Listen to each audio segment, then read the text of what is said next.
Alright, let's do this. Let's finish this game. I'm back until we finish, I think. Unless it takes a lot longer than I think.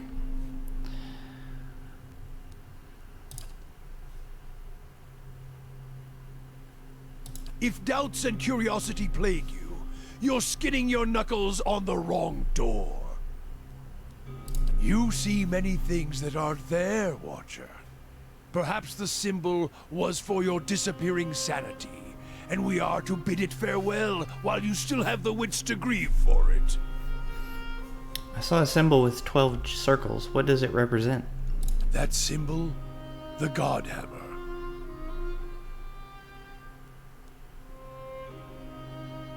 Then it was the Godhammer symbol I saw extinguished on your staff.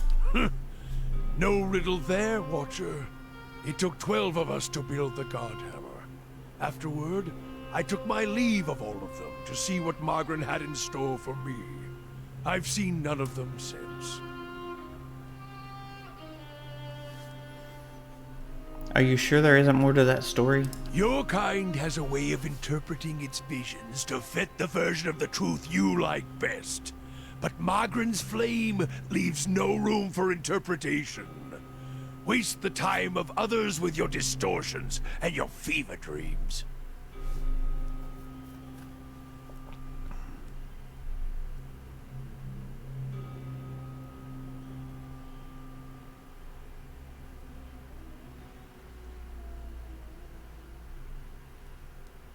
I know what I saw. It's always the way of the mad to try to convince others of a reality only they can see.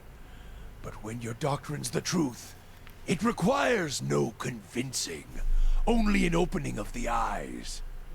I would purify you, Watcher, if I thought it would help. The cost of troubling me seems to worry you little. I believe Magrin was allied with Wodika. Is this some final joke at my expense? To test my faith further? And why would you think that, Watcher? The others who made the Godhammer, they all died, didn't they? That's why I saw their symbols fade from your staff. If all you have are questions, then I have enough of those. She is a bitch of a goddess, to be sure. But even a whore only goes so far in crossing those she serves. That is all you have, a feeling.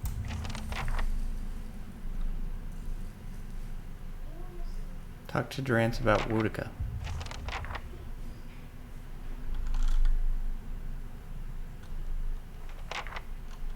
One moment.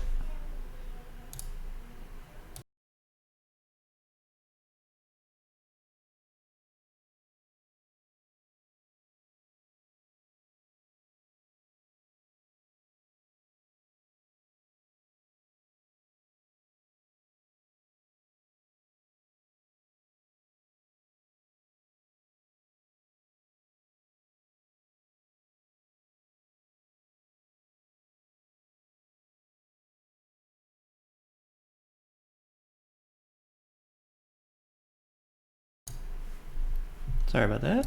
Hey. Alright. Let's move on. I'll see what I can find.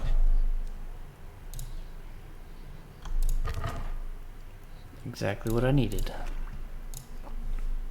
So, it's true. The gods are a sham that people have followed for thousands of years.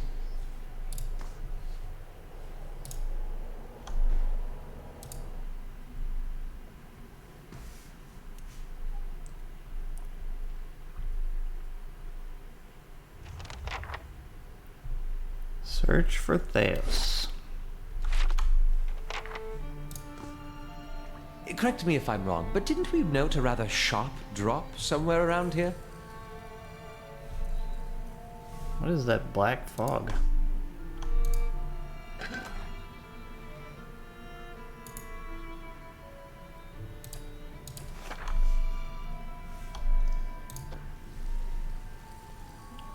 Oh.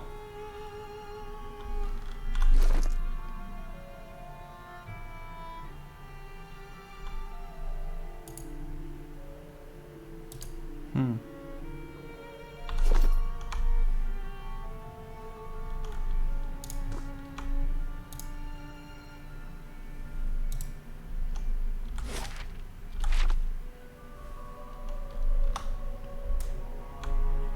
Okay.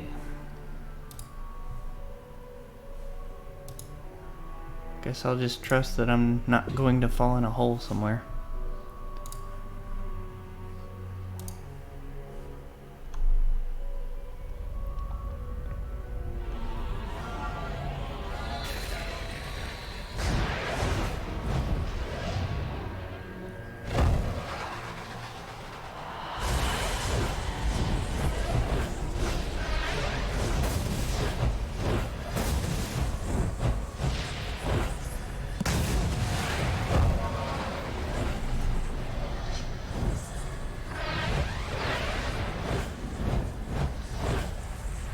Wow. Full of surprises, aren't you? Look at Hey. the size of this place. Look at that. A city to put all others to shame. And long lost. Can you do that again? I had something in my eye. I missed most of it. That was awesome. All right, then. Very, very cool.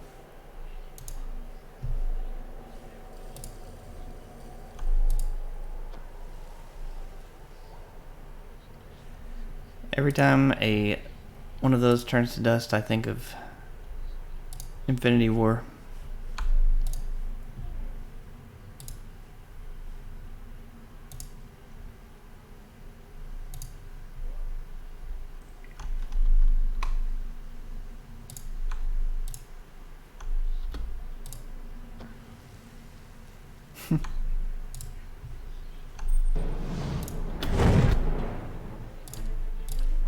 Yes?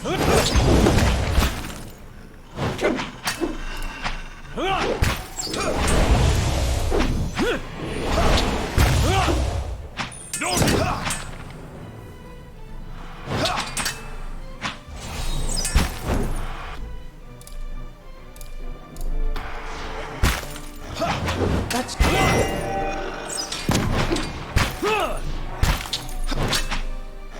Roak 10!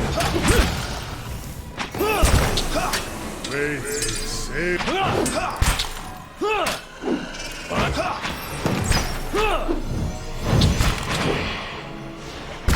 that's not helpful. Don't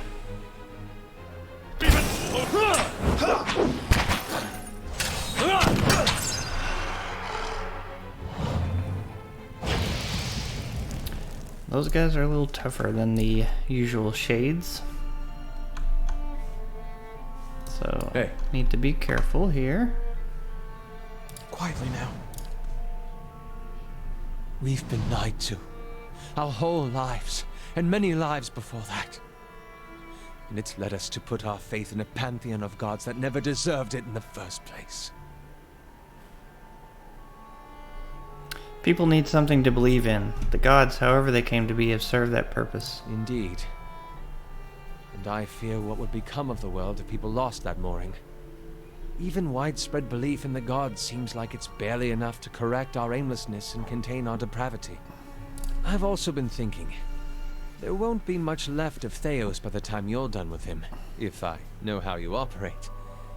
That will leave the Leaden Key headless. Someone will need to fill that void. Someone who can clean up the mess that Theos has made of it.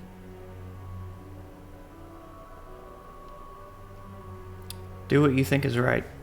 Then let's face Theos. When this is all over, I'll remember what we've been through. I'll see the Leaden Key transformed into a stronger, better guide for Kith. And I won't make the mistakes Theos did. That's what they all say. That's what they all say. Hey. I shall be discreet.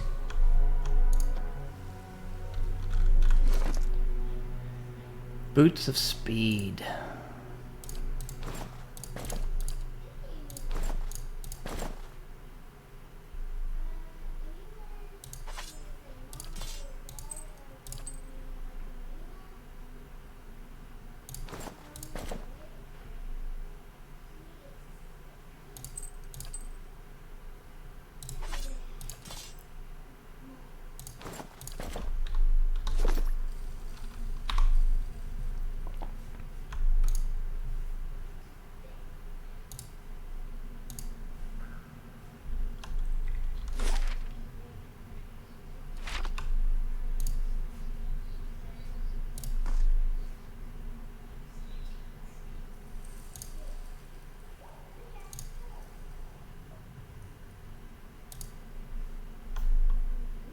Is he gonna do it again?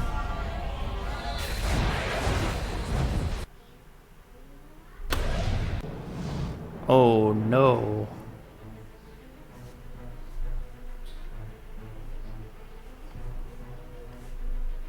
Oh no.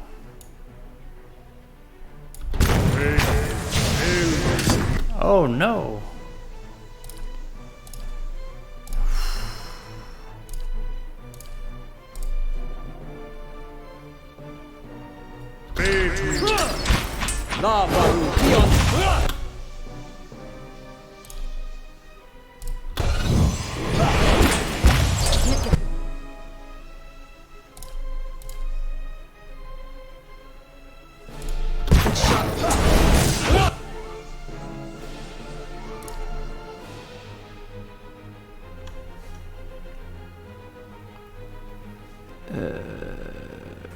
Blast of no. Let's start with some bouncing missiles. Lava.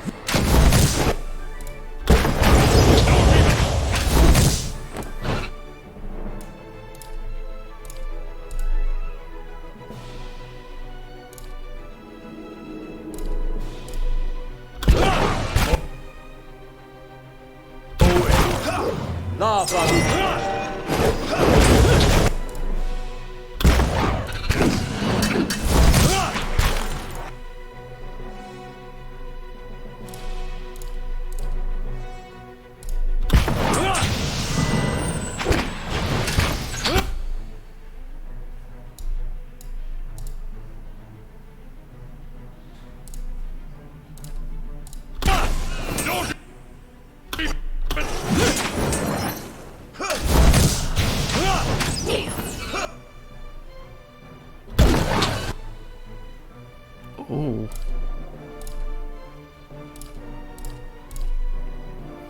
I'm here.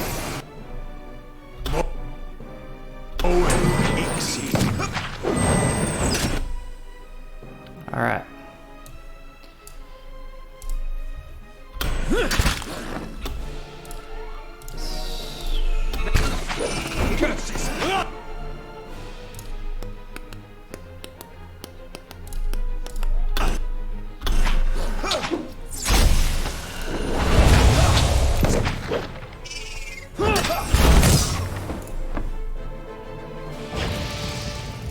Where'd he go?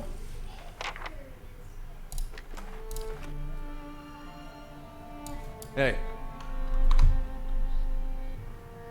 And what does the flame reveal? All right, then. Oh, wow. Shackled. These dragons are shackled. Like dogs.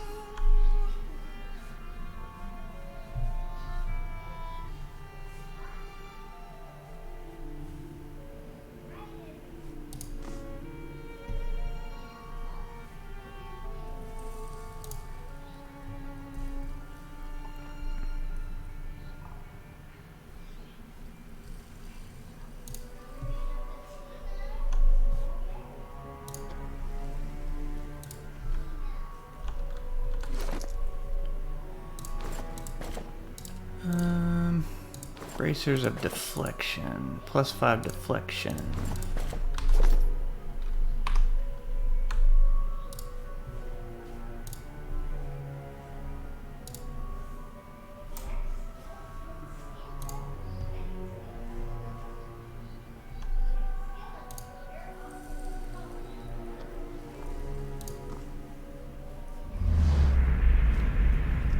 The shadows in the cavern suddenly lengthen and swallow you. When your eyes adjust to the darkness, you find yourself in the midst of what must be another vision.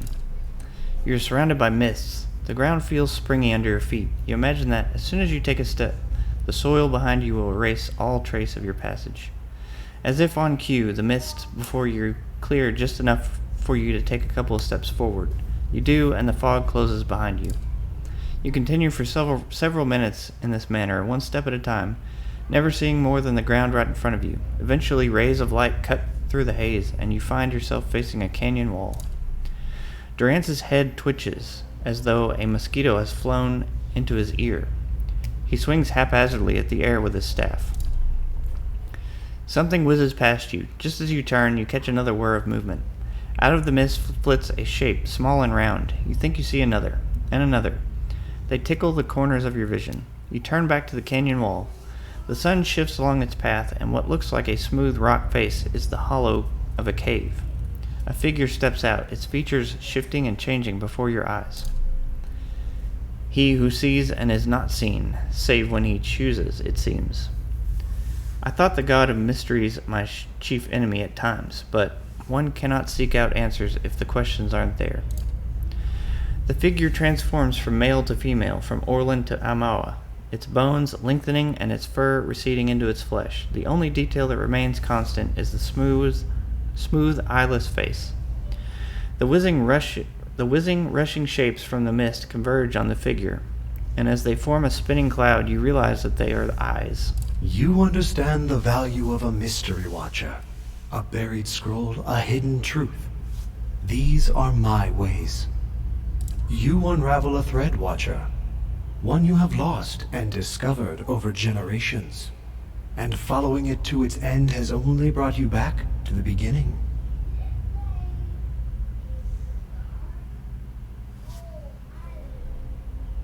Have I been here before? Whale giggles, a strangely modulated sound that rises and falls as the god shifts from one form to the next. Your search for answers to your past has led you to another mystery, and one grander still.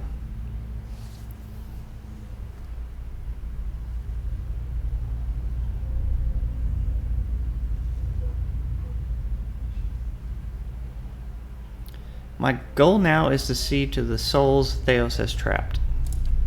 Yes, but what would you do with them? A nebula of souls, blind and brimming with potential. The answer to Woodika's question and the beginning of yours. What would you do with them? Thunderclouds form overhead, casting shadows of movement across the canyon. I take it you've got something in mind? The clouds break, and the torrent of rain washes Whale's feature clean. His blank face molds itself again, taking on the shape of something you've never seen before. Do not consign the souls to the fate of some god's choosing. You have found them. Now scatter them across existence, their destination known to neither god nor mortal. Let them be lost again, new answers to new riddles. Behind him, the sudden downpour has carved new caves into the canyon. What end would that serve? No end, Watcher. That is the purpose. But what would happen to the souls? None know. They could end up anywhere in the realms of gods or mortals, whole or divided. Discovering them again and charting their course through the ether will be a new mystery. Interesting. Farewell. That is a word for endings, and this is but a crossroads. Even I do not know what you would choose.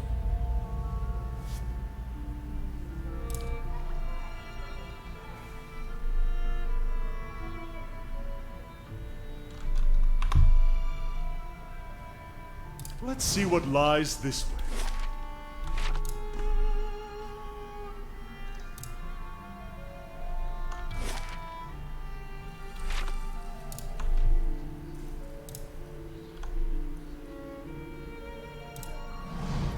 A lone segment of the bridge rises over the ruins of an ancient city. It looks stable enough, but the wide gap leaves little room for error.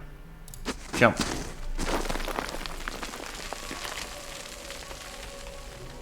Durance gets out. Durance gets a running start and leaps over the gap. However, he cries out upon landing and collapses on the other side in a tangle of limbs. Twisted ankle.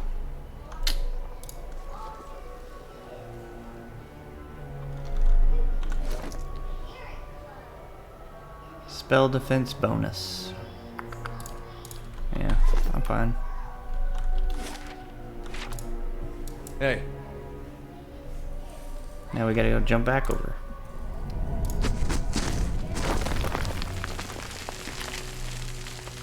Durance misjudges the distance and falls short. Durance manages to grab the jutting lip of the bridge, legs dangling over empty space.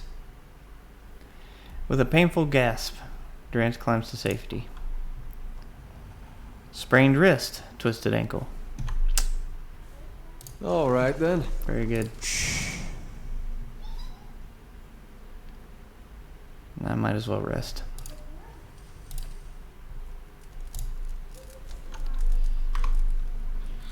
Get my spells back.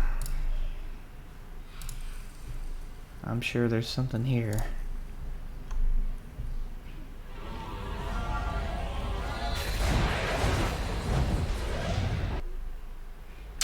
Yep. Alright, let's...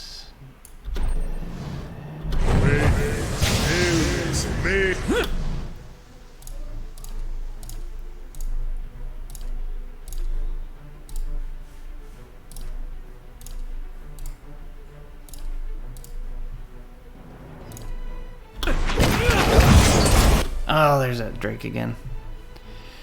Alright.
Okay, I gotta fix that.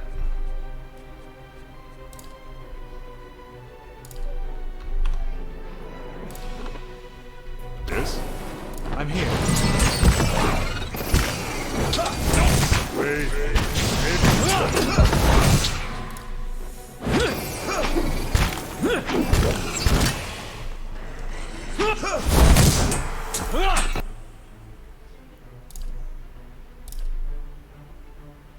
Alright.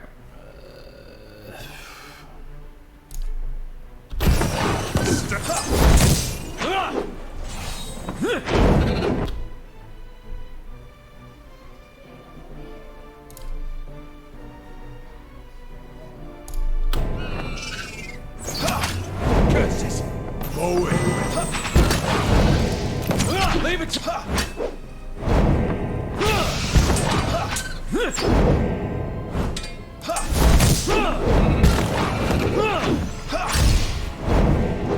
Curses!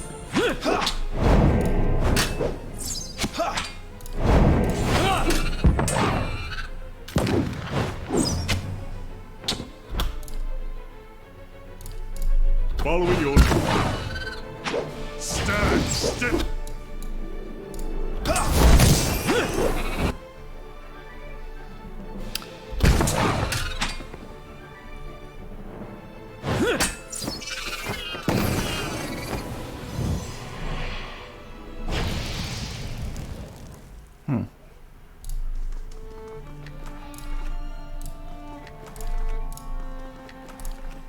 Hey.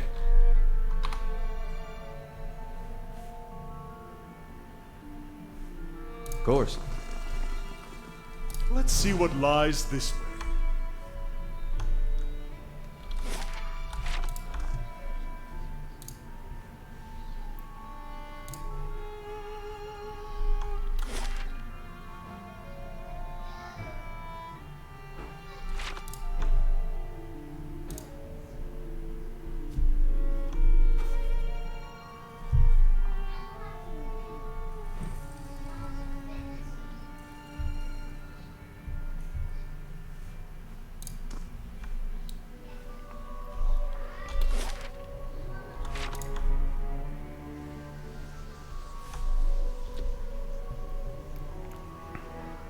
Ready, Watcher. Got an arrow for this one. Can't get a good shot with this.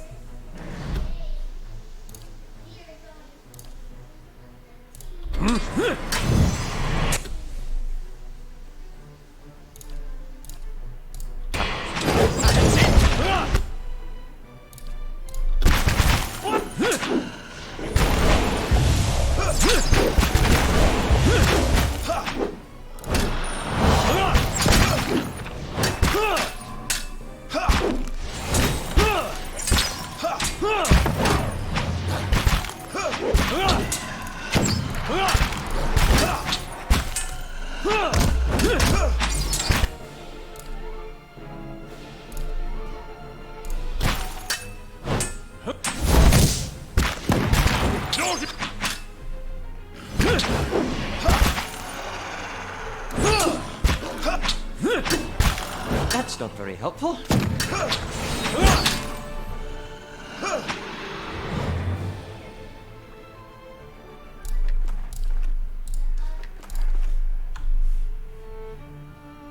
Keeping an eye out.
All right.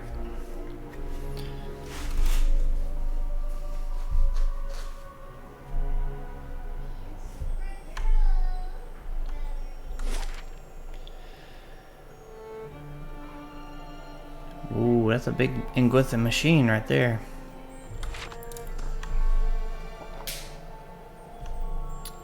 Let's go ahead and rest.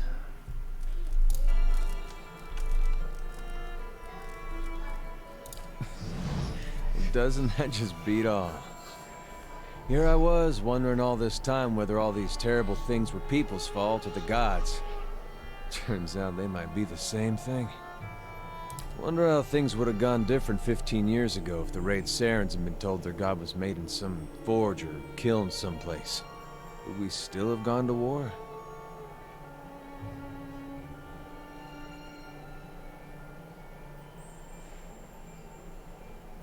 People were starving. They'd have rebelled sooner or later. I could see the rebellion still happening, but I don't know that they would have invaded. I don't know. When Woden left for war, we, had a fight. As brothers will. What about? About him going off to war. He was set on it. My parents warned him. They said you get a new country with every trip across the border, but your God, you only get the one. Me? I didn't know who was right. All I knew was I didn't want him to go. It's the same for families as it is for gods. You only get the one. I said every vicious thing I could think of, trying to change his mind. He brushed it off. Just got me madder, of course, him being so calm. He said I should come with him, but he'd understand if I didn't want to. I told him he'd better be able to face his God one day and answer for what he'd done. He said he'd keep that in mind. And then, he was gone. By the time I'd cooled off, months had passed. One morning it dawns on me that my brother always knew better than me. If he was so sure of what he was doing, then I should be there with him. Packed my things and was on the road that same morning. Of course, what I didn't know then was he'd already changed his mind. By that time, he was dead on that field.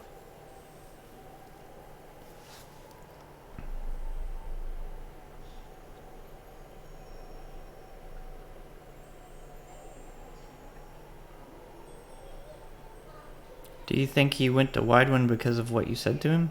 Crossed my mind. You live in a place like Gilded Vale. You don't have a whole lot else to do other than think about things you don't want to think about. I hope that wasn't it. I hope he went there because it's what he thought was right.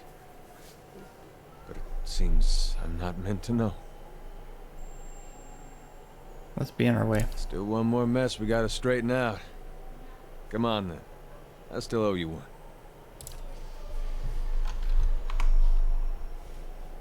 Not a sound. Hey, Slow and silent.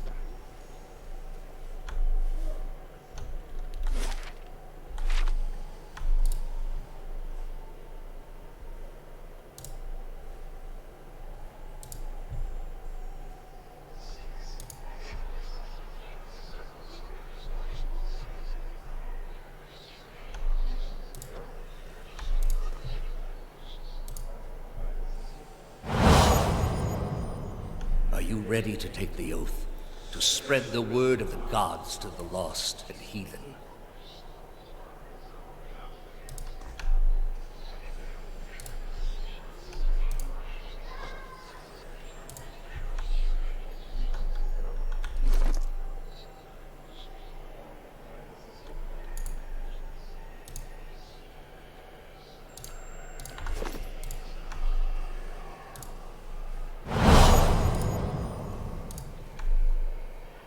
I am trusting you to remain loyal to the gods in this.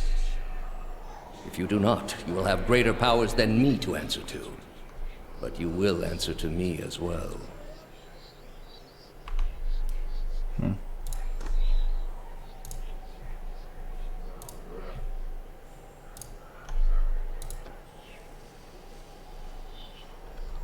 Belt of Power.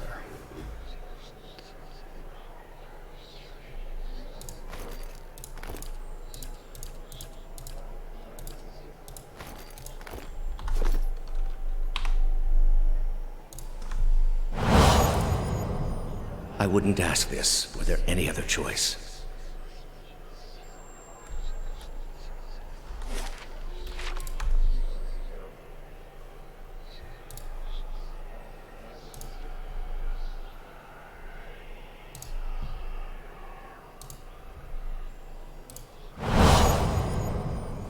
This is a missionary, same as I was. Taught the wrong things as I was.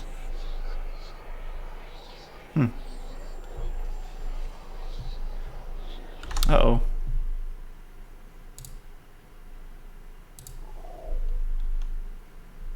There we go. Is that better? hey.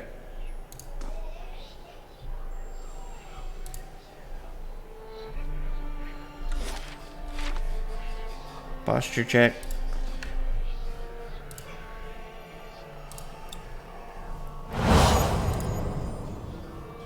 Osionis. They have held off many would-be invaders.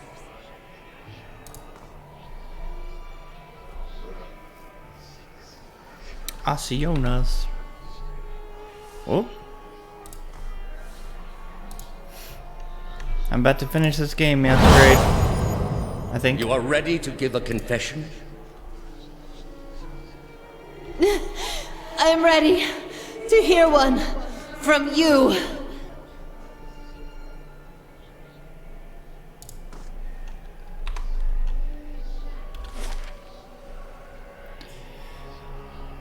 Yeah.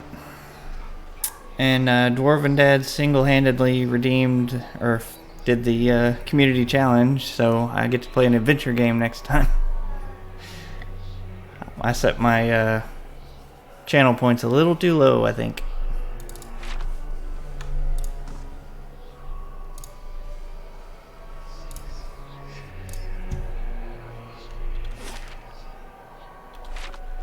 Alright. Here we go. Alright, automatic level up.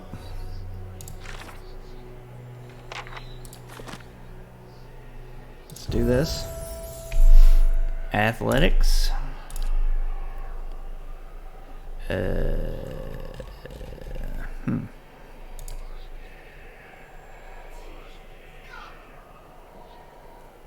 All attacks at enemies with low endurance convert some hits to crits, and those crits do additional damage. Why not?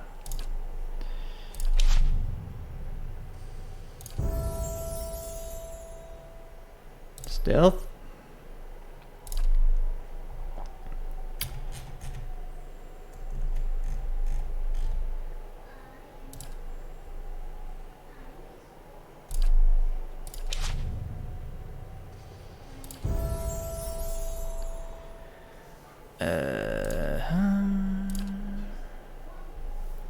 Empowered interdiction.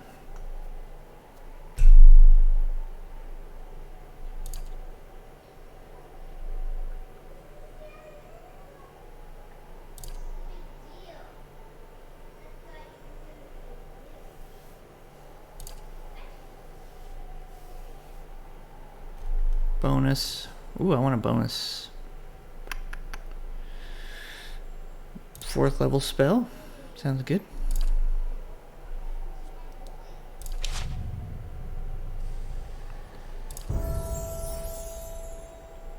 Lore.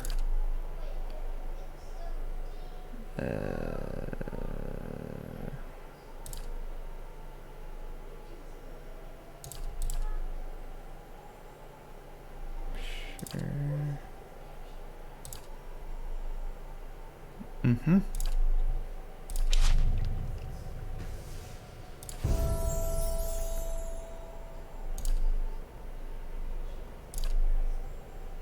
Sweet.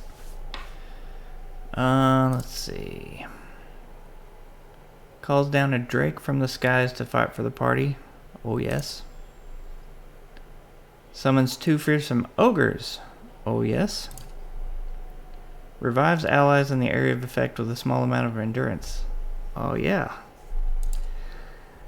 Attacks enemies in 7 directions around the chanter with bolts of freezing ice. Also good.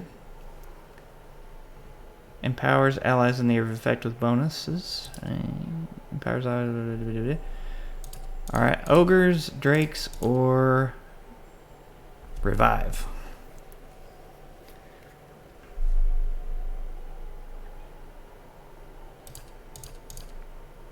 Two ogres, 1 drake, or revive.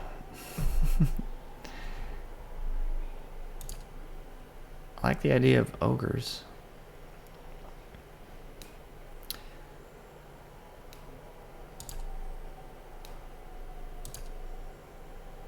Yeah. Ogres.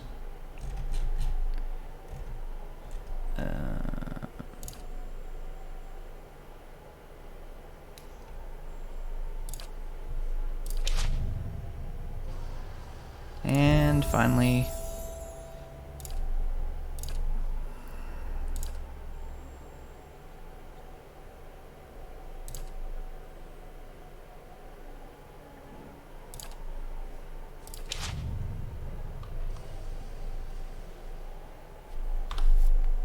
Okay.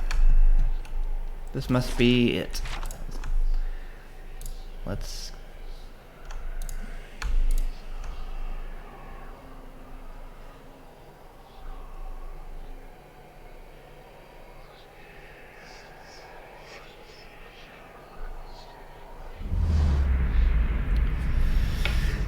You come to a circular room, grand and domed, its walls lined with Adra and trimmed with copper. At the far end of a great pillar of Adra pierces the floor from below like ragged spike, its shimmering texture giving the illusion of boundless depth. Your thoughts are yours and not yours, and they are all questions. At the base of the pillar stands Theos, a look of concern on his face as he notes your approach. You have something you wanted to ask him, one question above all others, spinning madly in your mind. But you don't dare ask it yet. You need some admission from him first, some hint of the veracity of your suspicions. You are far from your post, Inquisitor.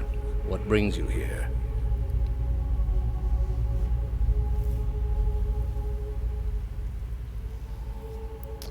What is this place? We are in a sanctum holy to Utica. There are others like it in service to the other gods. I come here often to pray for her counsel, and in this space I may be assured that she hears me. Who are these statues of? They are monuments to Udica's greatest servants among my people. I hope to join them myself one day, but my work is not yet complete. The machine behind you, what does it do? It has many uses, but its purpose is to bring structure to the chaos that surrounds it. Was Avara telling the truth? That woman sought only to destroy the foundations of peace and civility that my people sacrificed everything to build. Was the entire Inquisition based on a lie? The Inquisition was based on the need to cut the flesh from a rotting wound. You are shaking now, having lost all patience for tact. No more evasions. You have to know. Everything you believed. Everything you have done for the gods. Did you lie to me when you said the gods could end suffering? He says nothing. There's the man, Dwarven Dad. Good evening. Are there no gods? What is a god? A higher power? A rewarder of good deeds and punisher of the wicked? Something men can turn to in their darkest moments when their days seem only like bridges from one tragedy to the next. Our gods are all these things. With Theos, every word you find yourself losing control of a boiling cauldron of rage and doubt and fear and hopelessness until you can take it no more. Are there no gods? We are in a sacred place within earshot of the gods themselves. This is not the time. You've been through much these past few months. You will return home and you will rest. When you feel you have recovered, you may rejoin us at the trials. The Inquisition is far from over, and I will have need of you. There are many who continue to spread the lies of the apostate. The Inquisition will not end until we have pronounced judgment on all of them. His eyes linger on you, and there is no mistaking the threat behind it, and your rage shrinks at the image of an iron wheel in your mind, monolithic and caked with the dried blood of thousands. You do not ask your question again.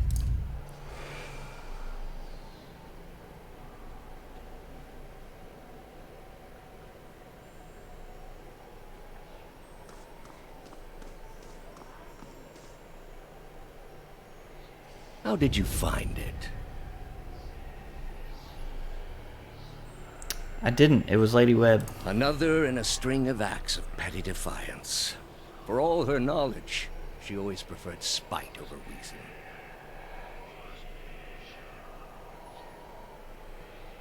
It was, she loved you. Then she should have obeyed. I ask one thing of all my followers. She was incapable. A waste of rare talent and intellect.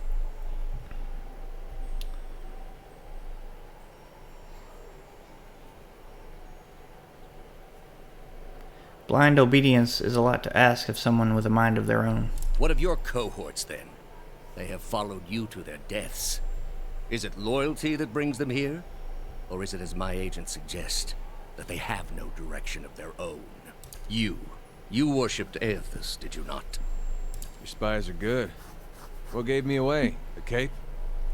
Yet when your god needed you the most, you chose your country. Eder frowns, irritated. We were being invaded. Not by anyone who was acting like a god. Then I should think your hometown gave you a hero's welcome when you returned. Well, they made cake. And I think you can expect folks to get jumpy when the gods aren't there to reassure them. Maybe if they weren't all too busy trying to kill each other. The gods argue over how best to prevent Kith society from destroying itself.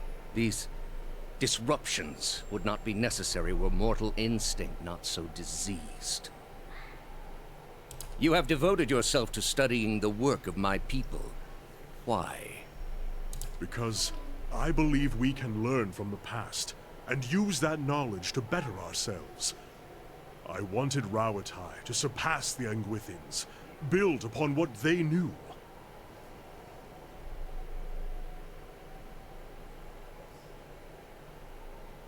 And did you ever consider that these were things you were never meant to understand? That their comprehension is beyond you? I don't need to understand. I've seen what's become of your people. That's the lesson I need. You are living in the time of my people, Amawa. You owe them more than you will ever comprehend, and so it shall ever be. Greater civilizations than yours have attempted to reclaim what we buried. The greater their successes, the worse their fates in the end. I have seen to it. Durant stares at Theos with a beast's snarl. Theos watches him calmly. You built a weapon that delivered exactly as promised. I served my goddess as you did yours. Yet the other builders were slain. 11 of a dozen. Why not you? Were you somehow different? Redeemable in your god's sight? There was a message there, whether she meant it or not. Or was it merely that your goddess wanted you dead as well, and your delusions of importance prevented you from seeing the obvious? A whore's beguiling charms, nothing more. But the spell's broke now, Theos. The trial's over. I know friend from foe, and I've come here now to see a foe repaid. You were able to destroy a god because another god wished it. Without her hand to guide you, you could not strike at a god any more than you could strike the sky. You are impotent, and not just from the pox. Oh, snap. State your name and purpose, young acolyte. My name belongs to the gods, in my hand to their service. And I'm going to purge it of your stain. You serve none but yourself. Without contact with your order, you can have no higher purpose.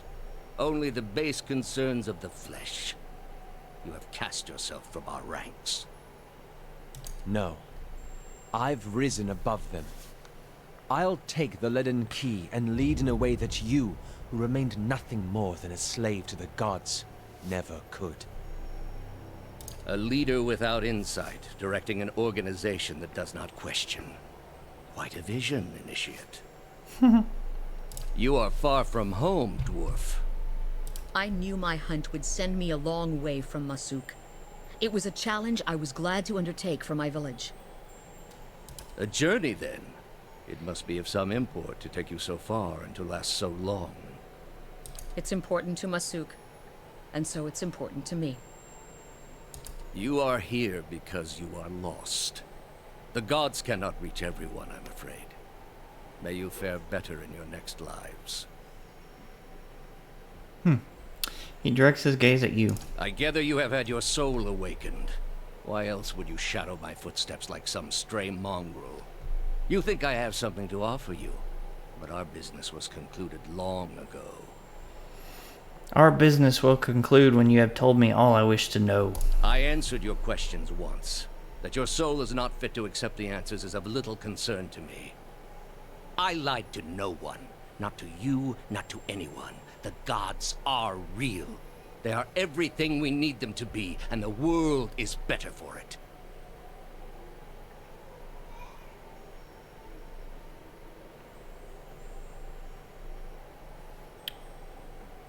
You have lied to yourself, to everyone, yourself most of all. I have no illusions about the costs involved. But what your brief lifespan obscures is that it is what must be done. The heart of this country has skipped a beat, nothing more. I have done far worse. I plunged the peaceful kingdom of Telosus into civil war. I slew the monarch of Desantio, whose people never knew hardship under his rule, and replaced him with a cruel despot who brought them to ruin. Dang. When plague arrived at the great city of Arborensis, I saw to it that the cure did not. They piled their dead outside the city in heaps that rose above their walls. This is supposed to diminish the damage you've done here? It is to show the proper perspective.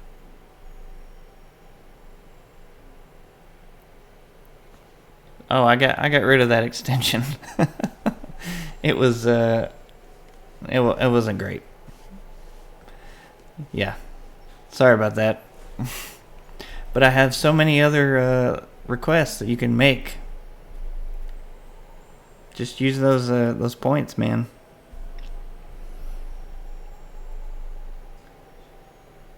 It is to show, okay.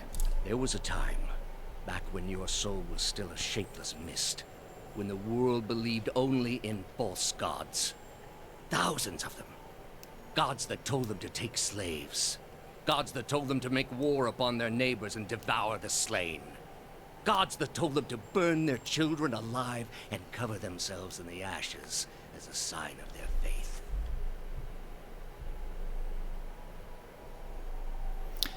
I did find a... Let me see if I can pull this up. I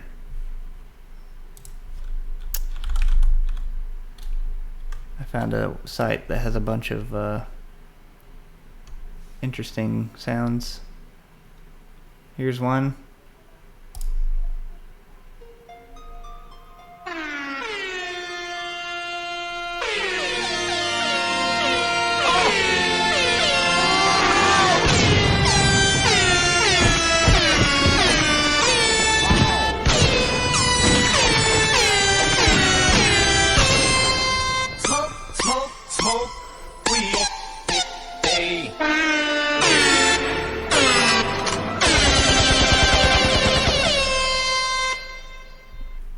There you go. That one's for free.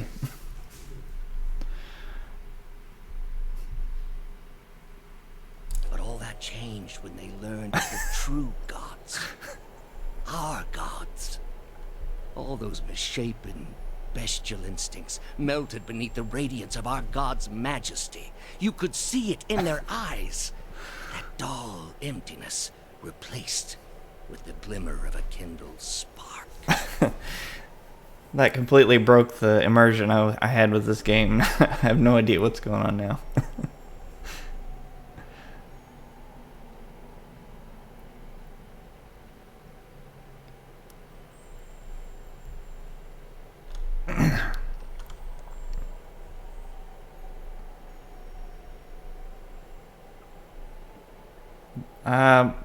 That's in progress.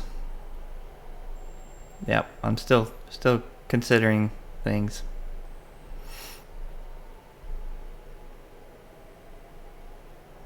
Just TBA.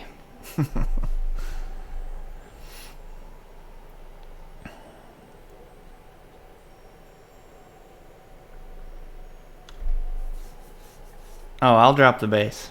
I'll do it. I'll handle it. I'll have another one of those in the can. Teaching them there were no gods would have achieved the same purpose. And replaced it with one far worse. Have you imagined this existence? The one the apostate would have created. We are not all so virtuous as she.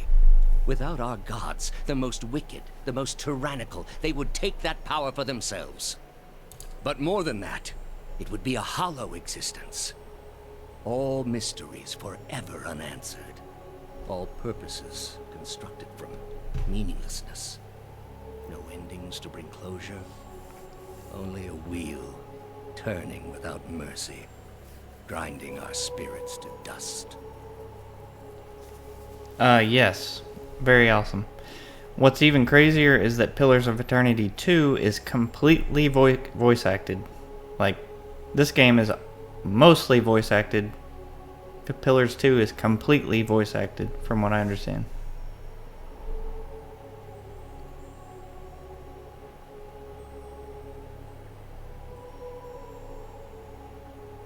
Your way comes at too great a cost. It is the least of all possible costs. Are you so dense as to think a faithless world would not be ridden with calamity? All I have seen, the millennia of experience. I will not be dissuaded from this course. This is the only way.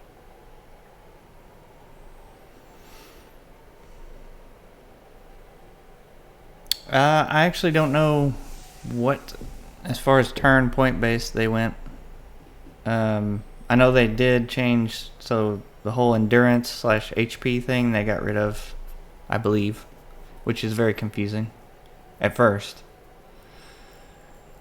Actually, it still is. I don't know what governs when I lose hit points. At least admit it. Admit it to me that the gods are not true gods. I need to hear it from you. You have not thought this through. There is no leaving this place for you. I allowed it once, but you have made it all too clear what a mistake my mercy was. Yeah. To hit AC 0 is way easier to figure out than this because the numbers are in front of you. There are no numbers with this. Or there are, but they're not for HP. It's like, it doesn't make any sense. It's too obfuscated.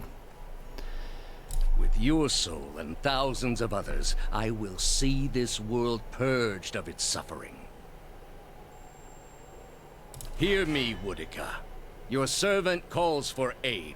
Uh-oh. This is it, I think. Roach 10!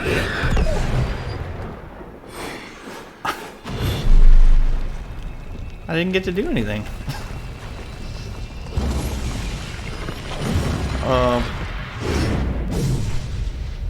Well, that's not good. Failed that quest. Let's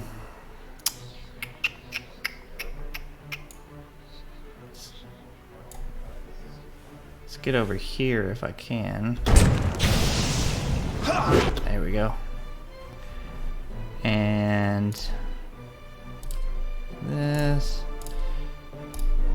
Target him. Focus him. Then.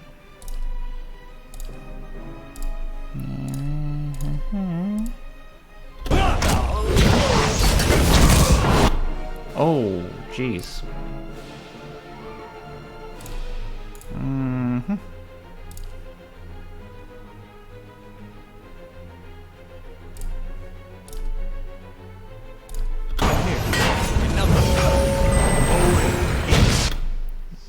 What just happened?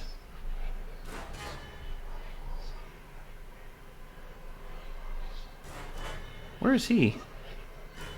Okay. You need to back up.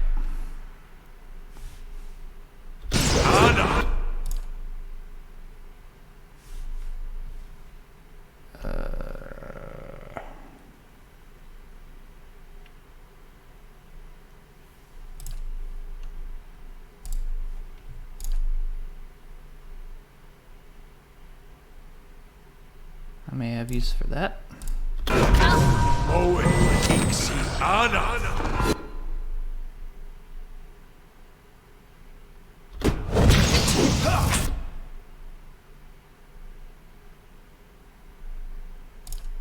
Yep.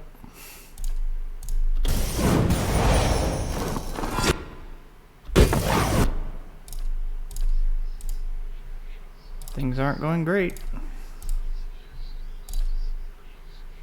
One more. There we go. There we go. Boom. Wow, I'm dead. I'm dead.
Yes?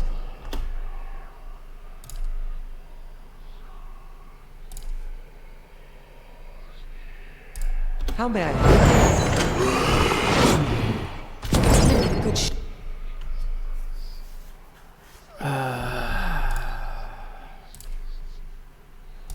shot with this.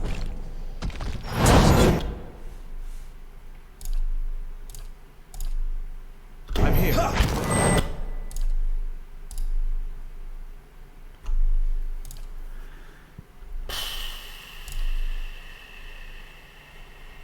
I'm here.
That's not very helpful.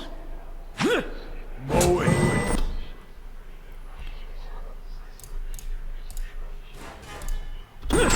get a good shot with this.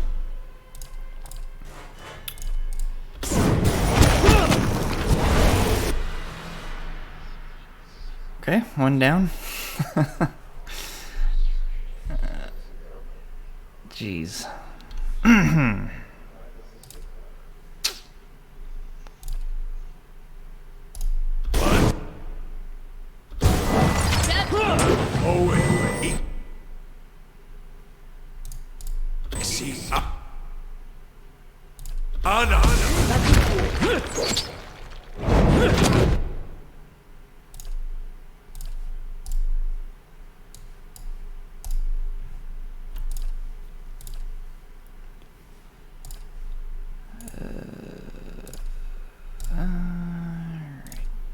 No.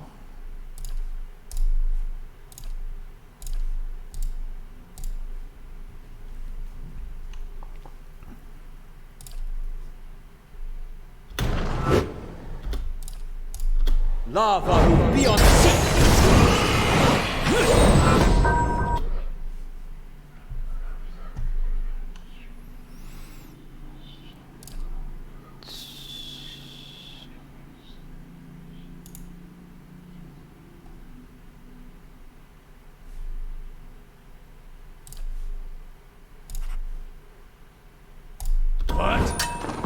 Can't get a good shot with this.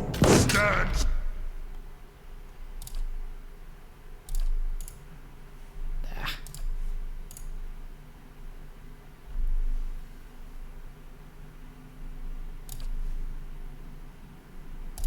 still! That's...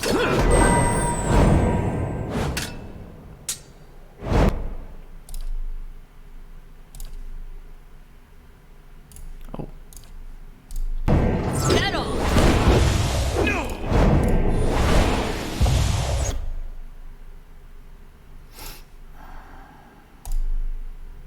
Lava beyond sea!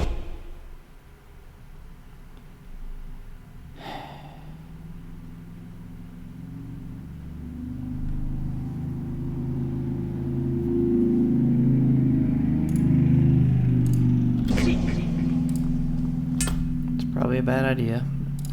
Try this.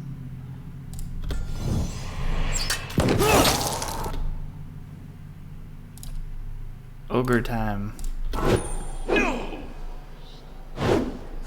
Can't get a good shot.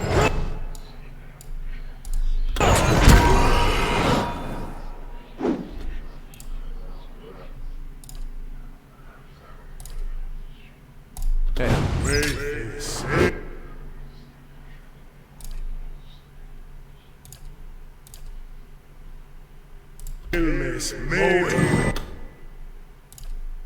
Ixi Ana.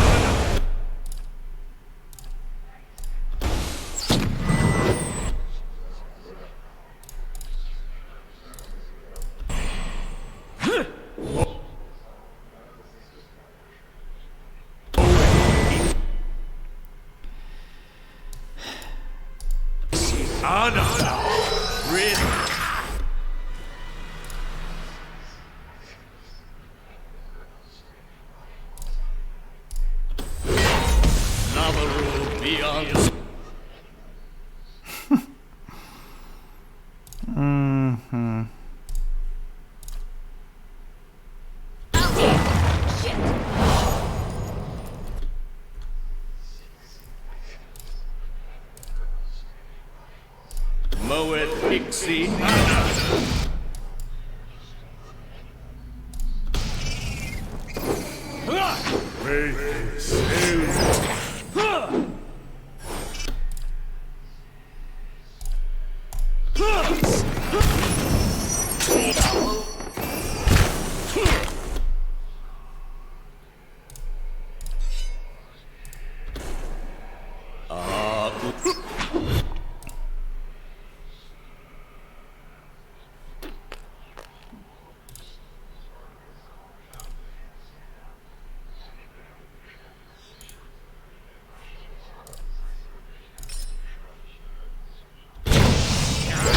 Boy needs to get his head out.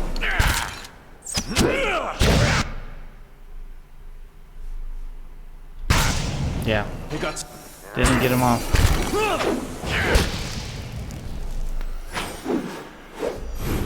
Mind your aim. How is my priest one of the last people standing?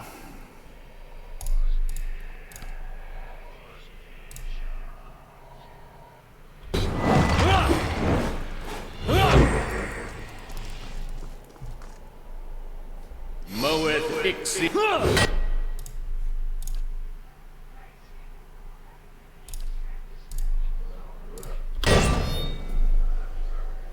Artek.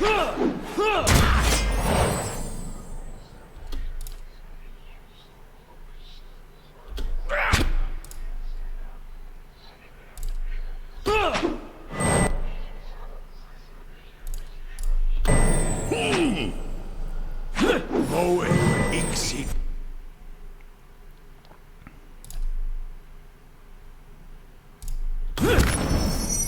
Gosh darn it. At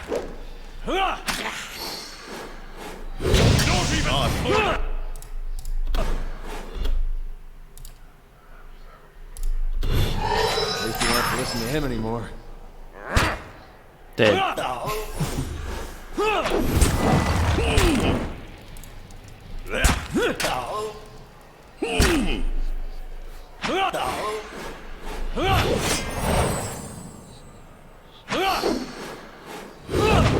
Lavaru beyond sea.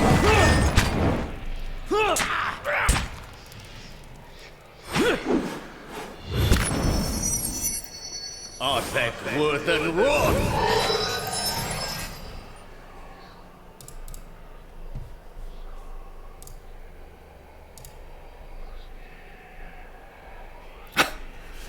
What is happening? Just kill me already. Parathis! Womp womp. Alright.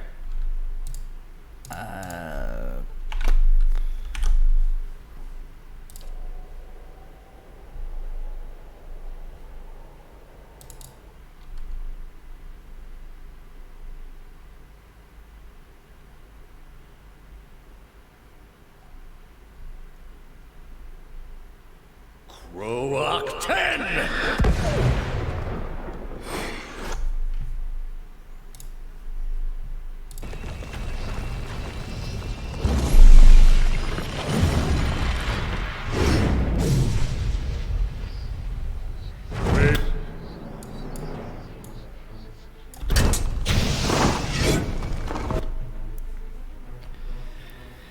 Alright. That was pretty close, so surely I can do this. What are you doing over there? That's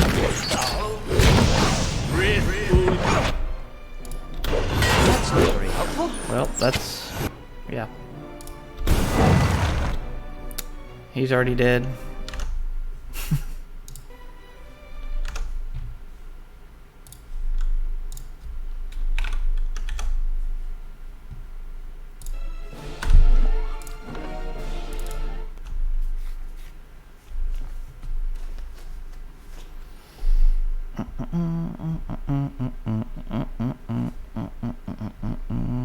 Kroak 10!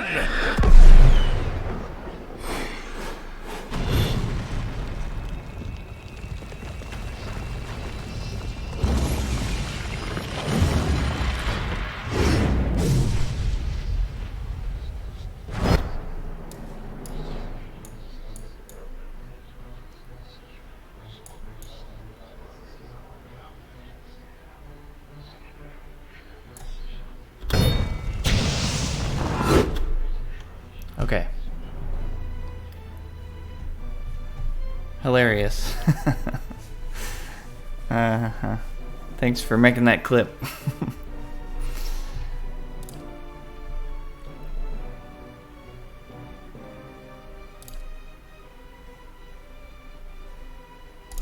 Okay. You get over there.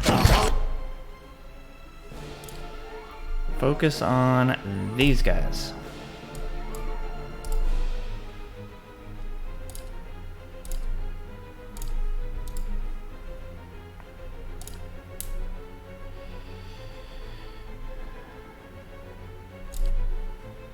Shadow!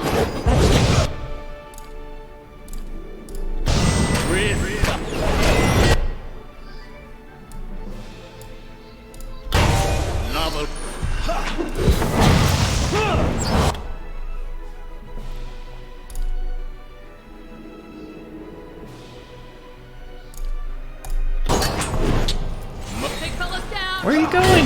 Where are you going? God. Stand still!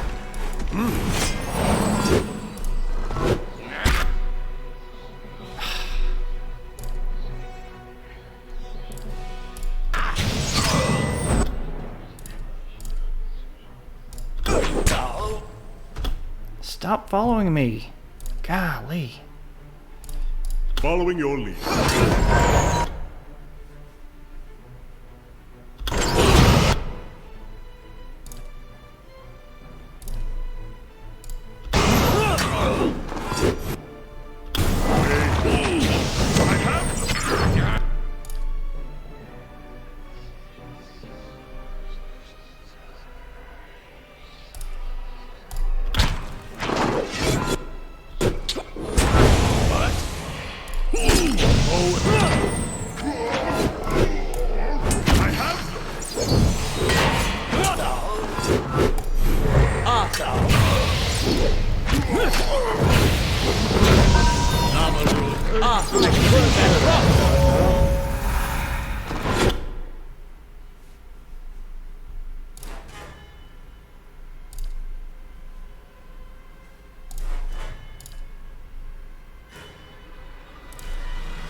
ways may to Grith Uligna!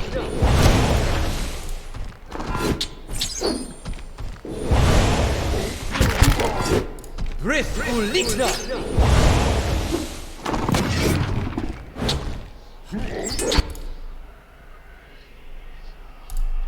Lava will be on seek!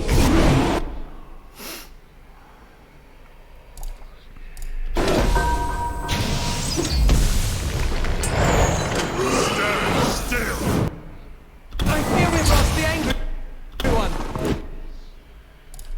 How may I help?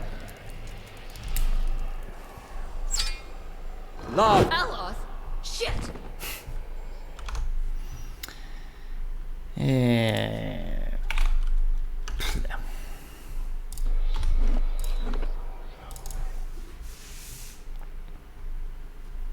They put you in just the right position. I'm flanked, and so I gotta move, otherwise I'm surrounded. So I automatically take damage by moving.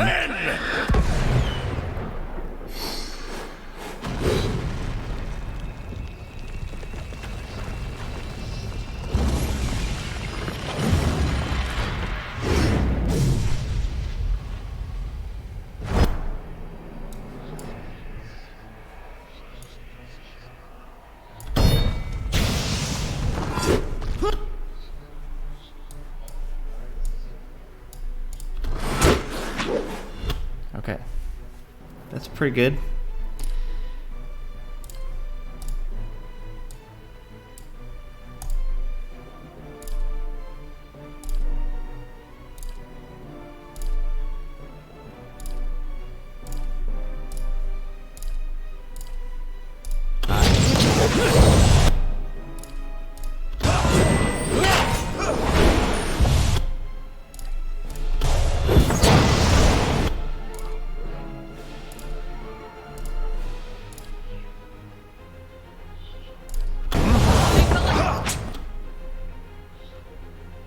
Wow.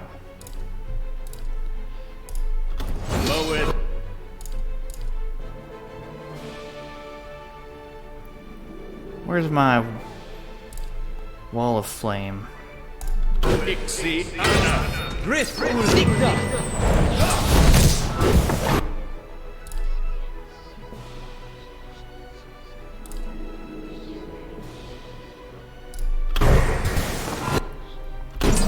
Moe Ixi Ad.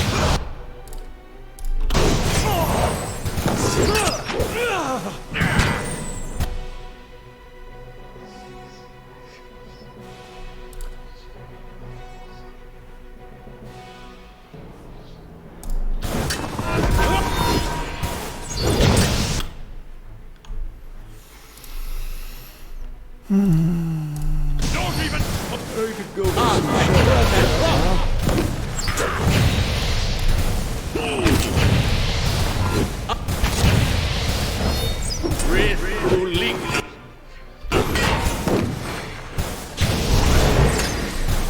I fear we've lost the anchor!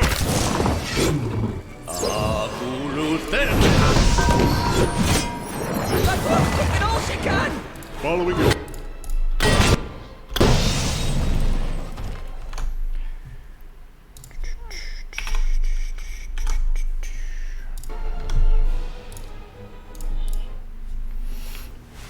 This ain't easy.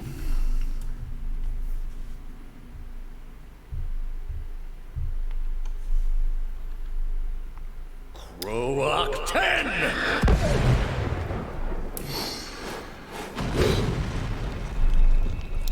Do I need to grind a bit more? Probably.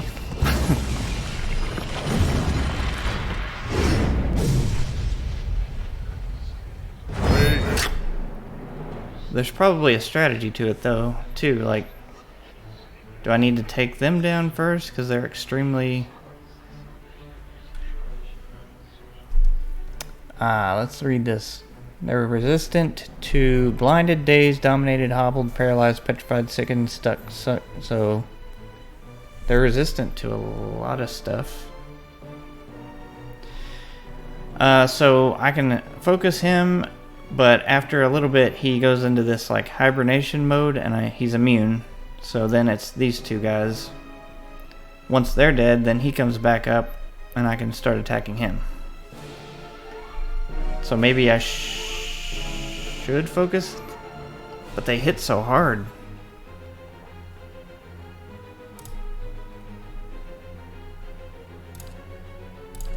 Let's try this.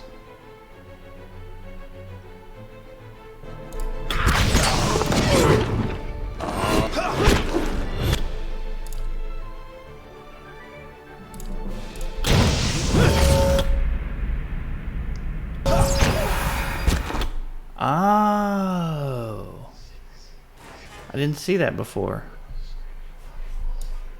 So he's possessed this one.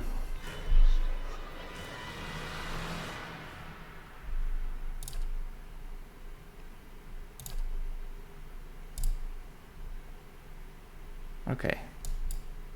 So everybody needs to attack that. I'm going to do this on him. I can hold out. Ow! Shit!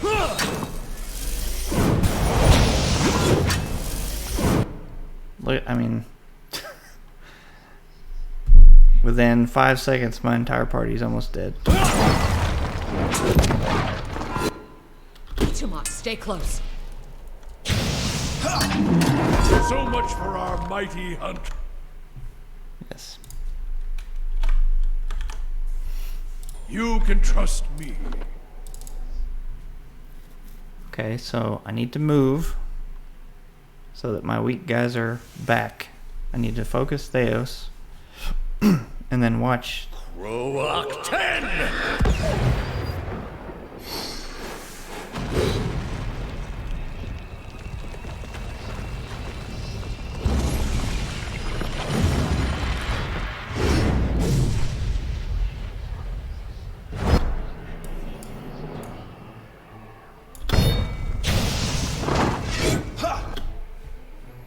Yeah, the ogres are good, but I can't cast them until my chanter reaches 5 here.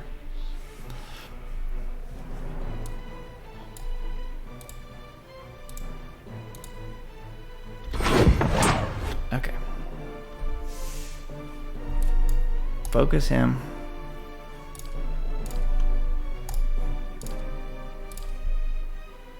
How may I?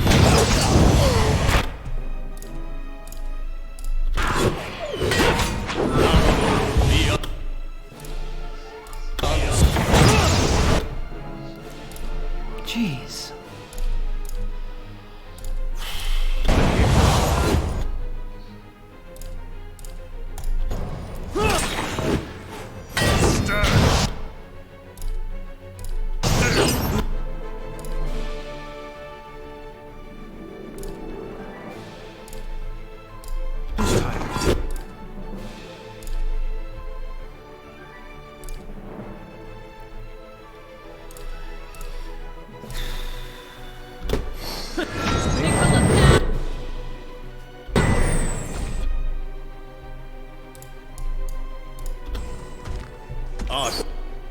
That time I didn't even knock him down.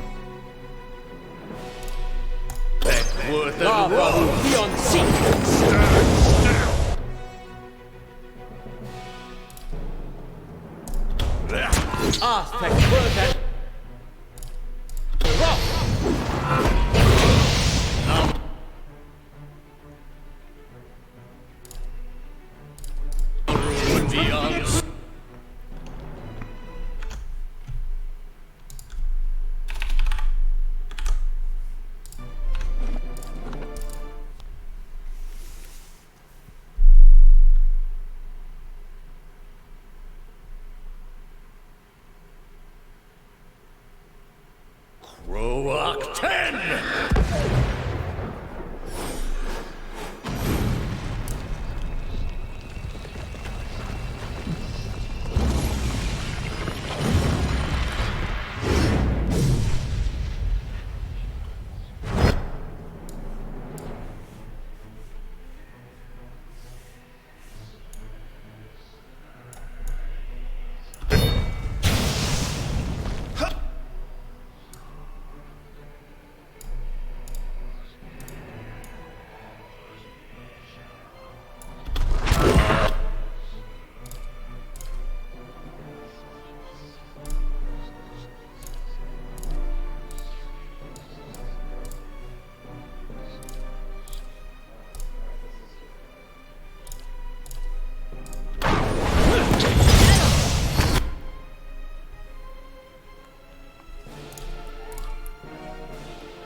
Rith Uligna!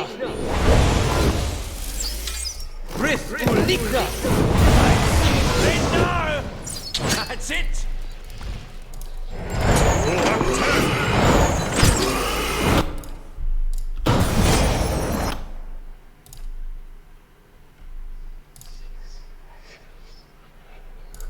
Rith Uligna!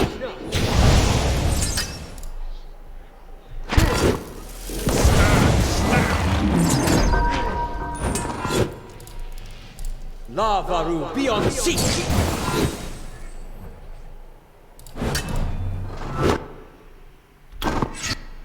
Let's get a good shot with this. We're down one. Roak 10.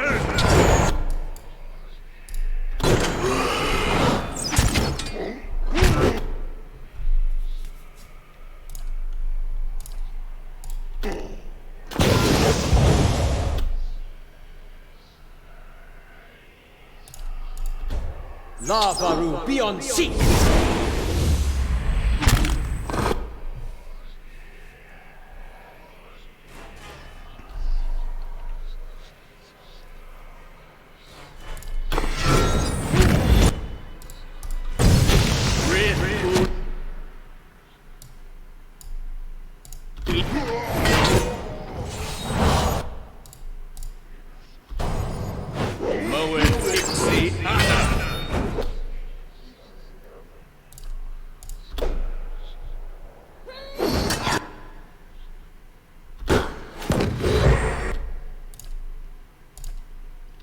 Following your lead.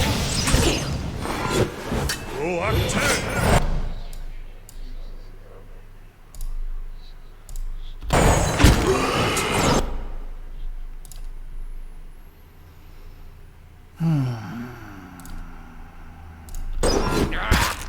Arthek Worthen Rock!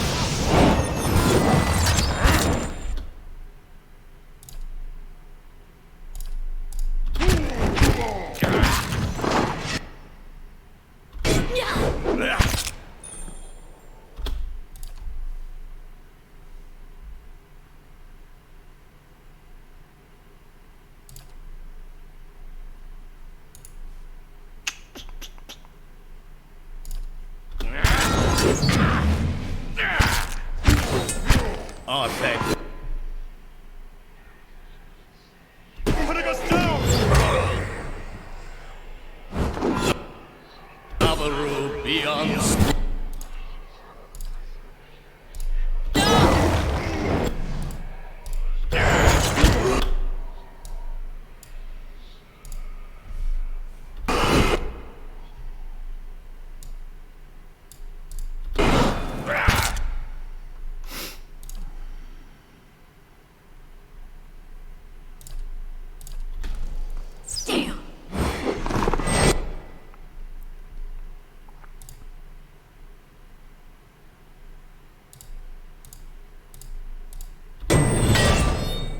Damn!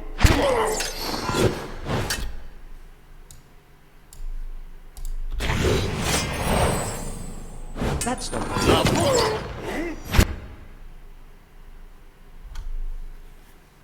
Arthek Worthen Rock.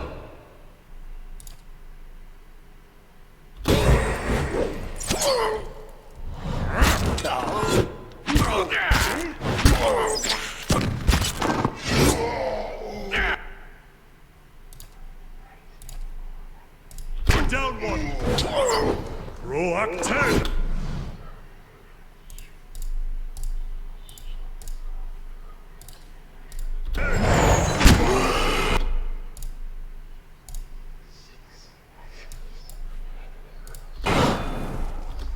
Oh.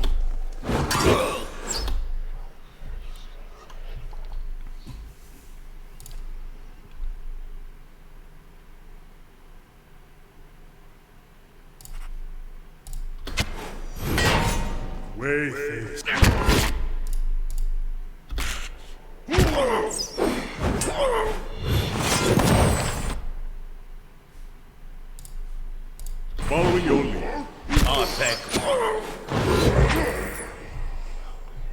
curses!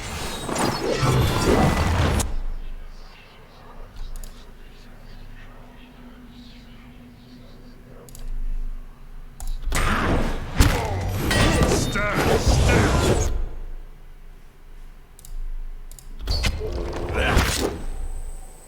Artifact work.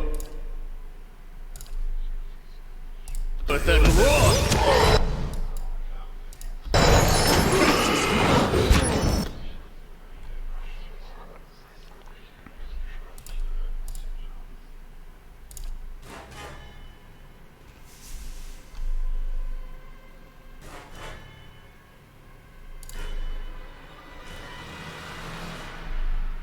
Ah, he's dominated.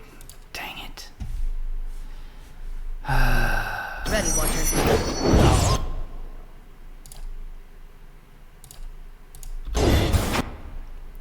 Dead.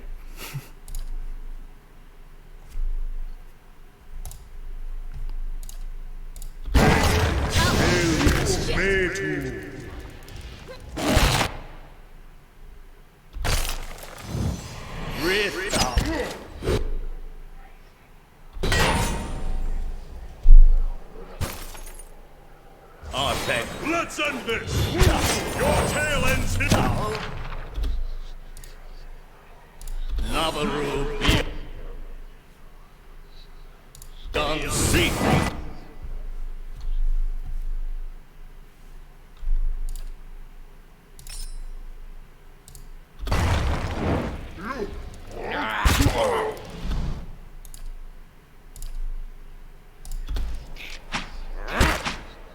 Roak 10!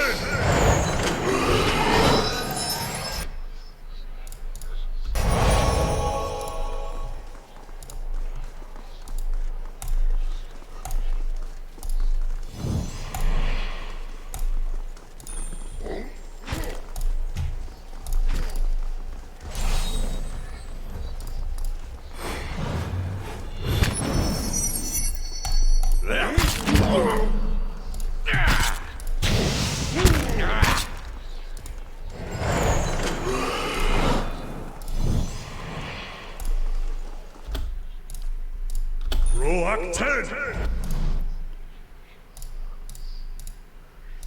Oh, he healed himself. There's no way I'm winning this. Wayface, Ailmes, Metu.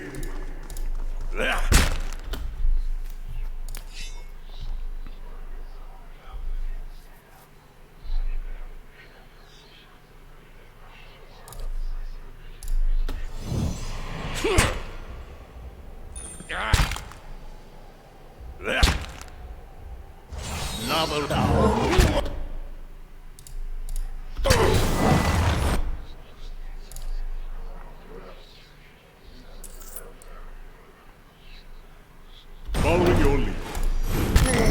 Rith Ulikna.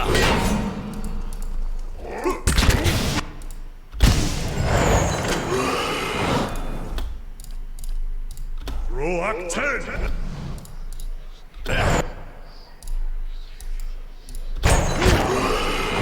Artifact worth and wrath. Lava.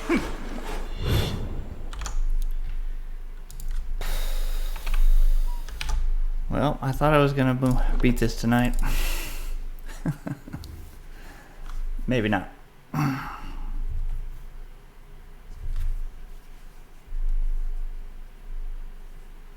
Roak 10!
Following your... Can't get a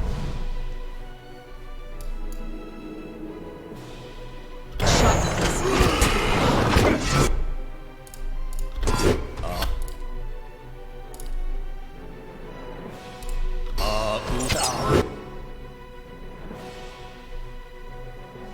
What is he doing? God!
How may I help? I shall.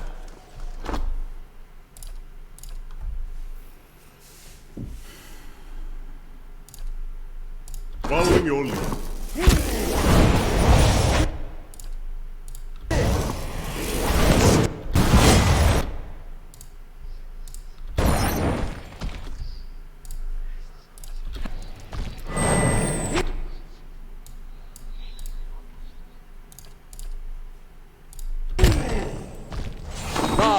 Beyond seek!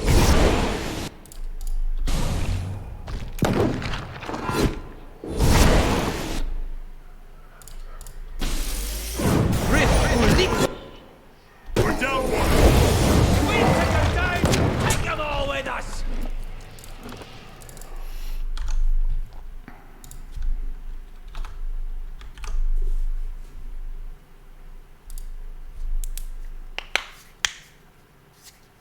Roark 10!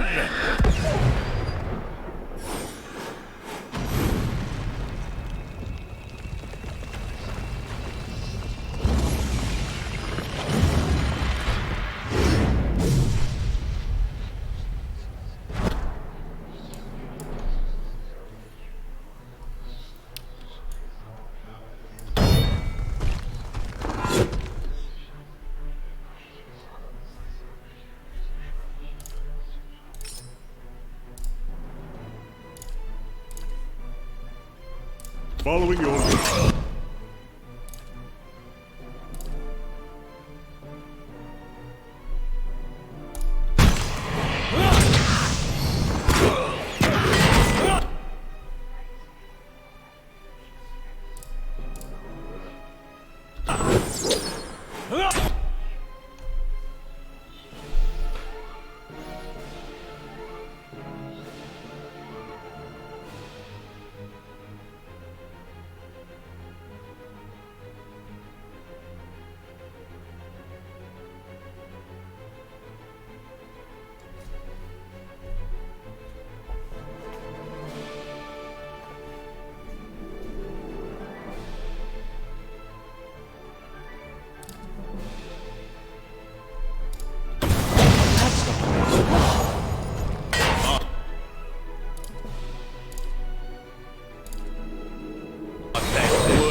That's not very helpful.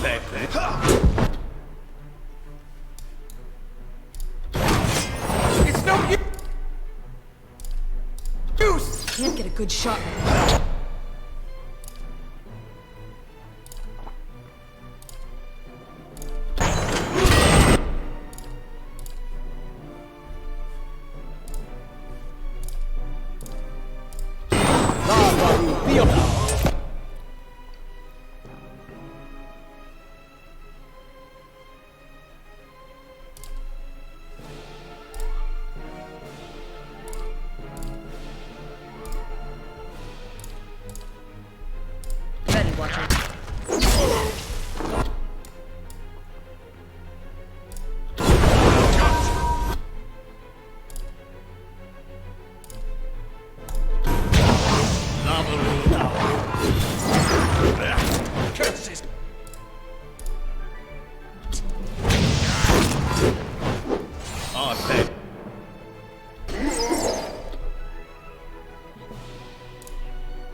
worth and wrath.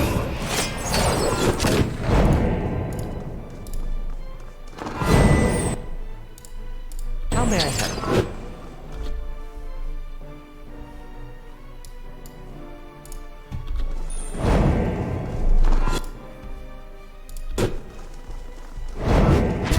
If it makes you speak. Think the bastard through that one!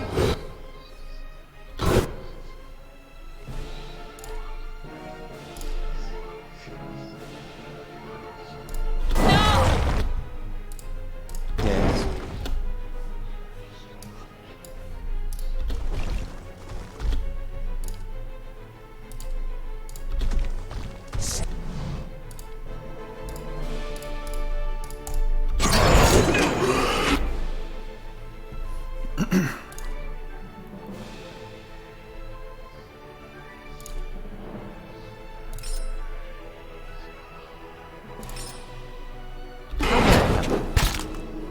Wait.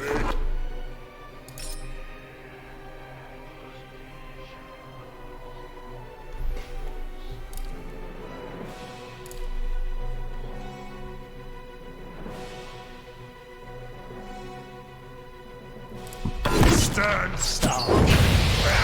Not even.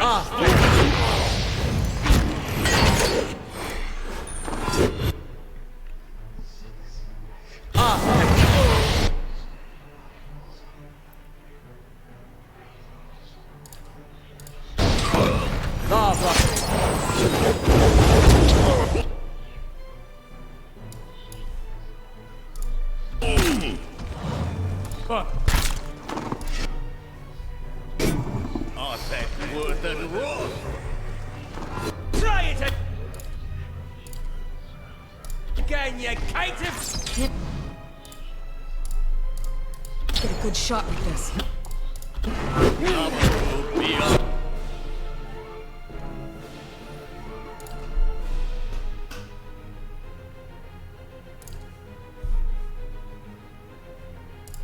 See.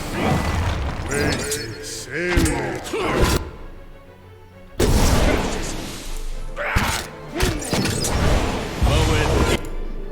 Careful, they're thinning our number.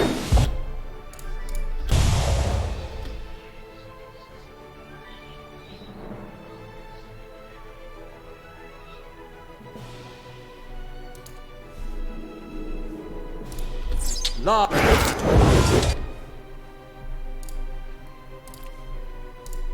Ready, Watcher. Rit Ulikna.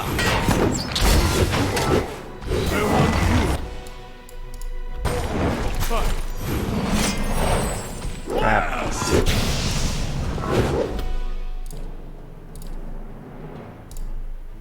Yes? Stand still! Wait. Sail, miss. Wait.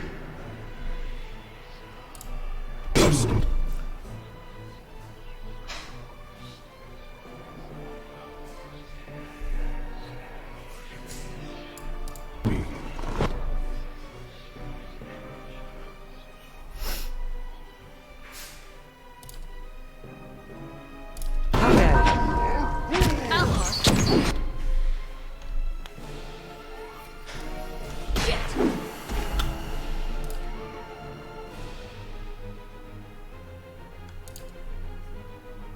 What? The Varu beyond sea.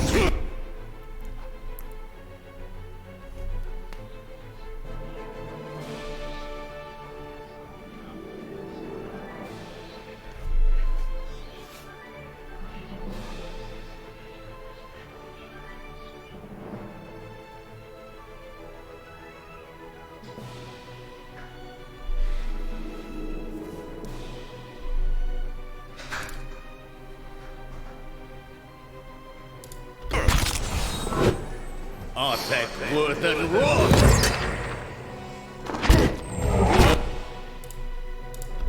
Pixie Anna.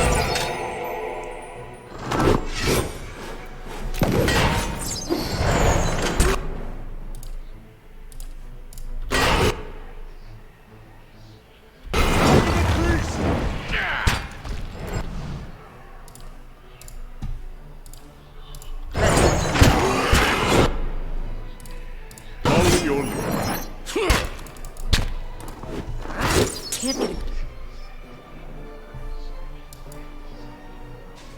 good shot with this.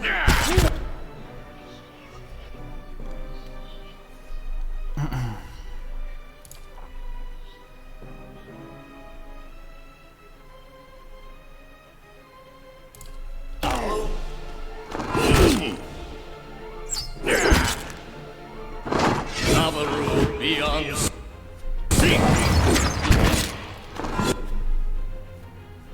No! Down by one.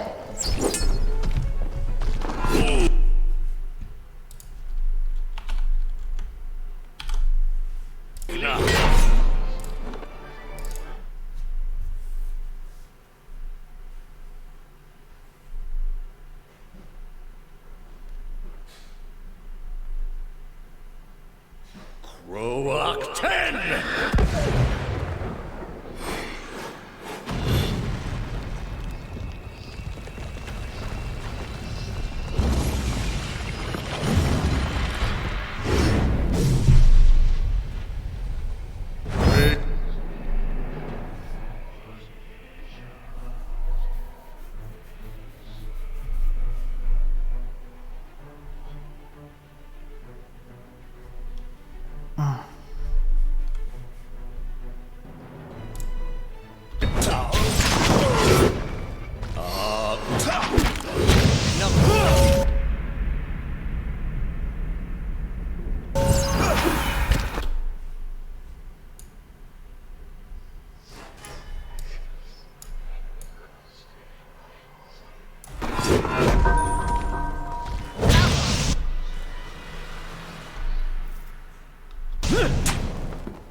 If I can pull that off, if I can get him down first and then move without losing everybody, that might work.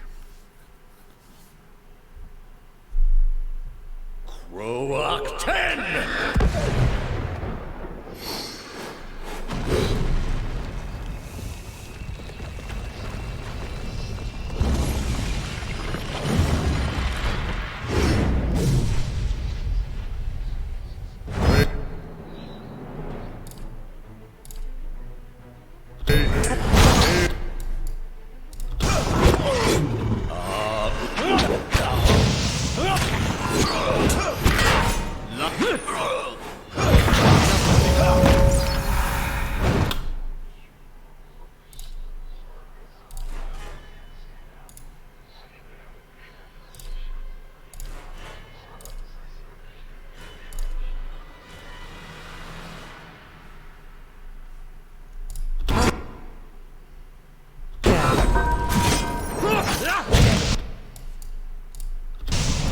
All right then. So much for our mighty hunter.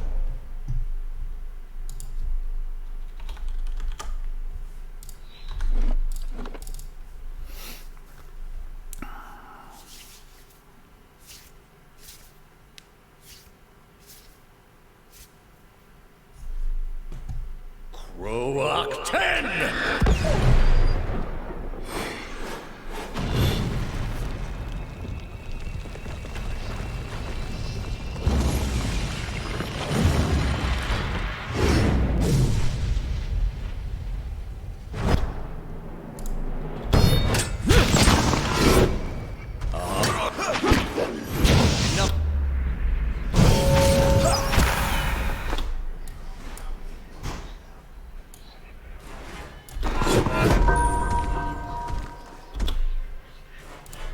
How may I?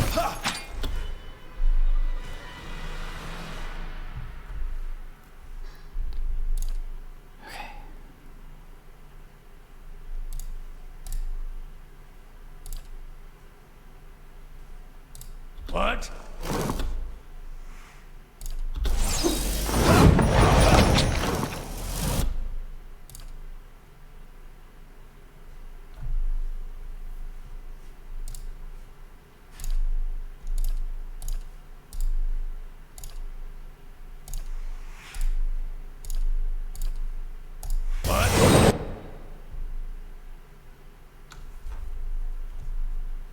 What?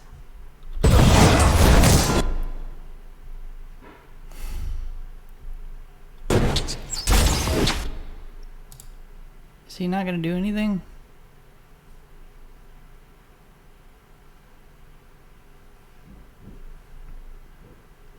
What? Ha!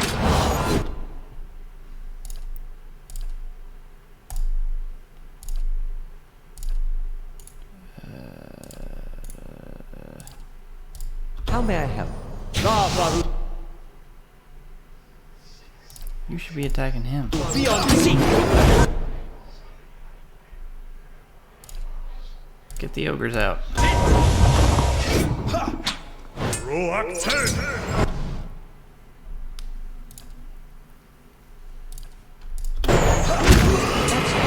Yeah. Heal. Dead on! Okay. You back up, you stay here, you back up, you back up.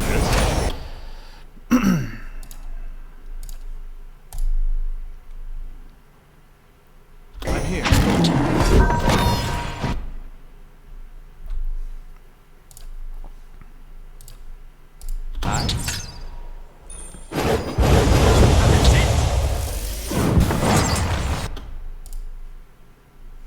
Okay.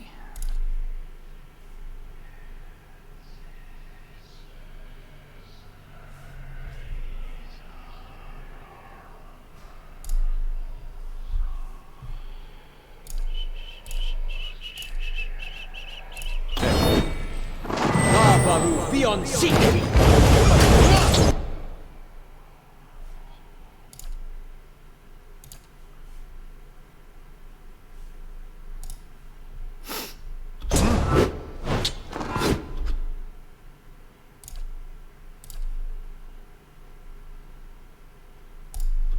Mowing.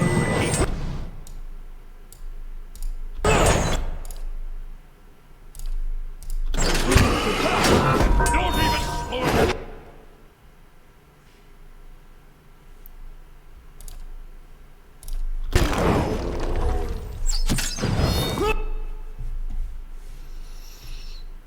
Okay.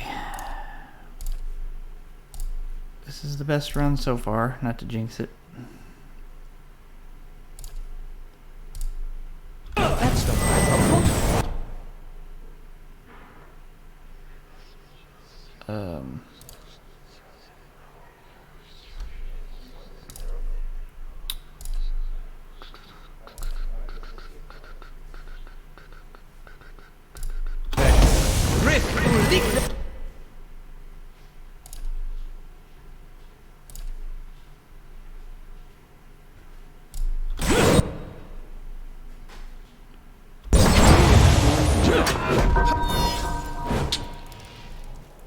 Can't get it. Oh. 1 second.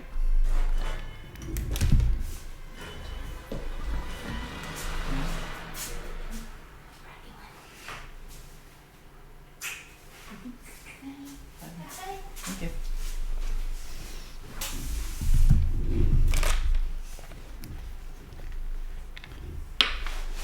Ah, sorry. My wife brought me a muffin. I'm gonna eat it. Posture check. Check. I'm trying. Which boss is this? Hey, Krennic. This is the boss. This is Theos. And he is a beast. Whoop. This is my best run so far, and I've got 3 guys about to eat it.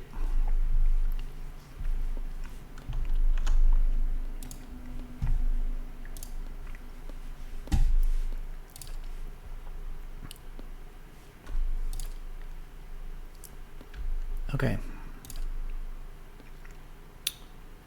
Let's hit him with this and this.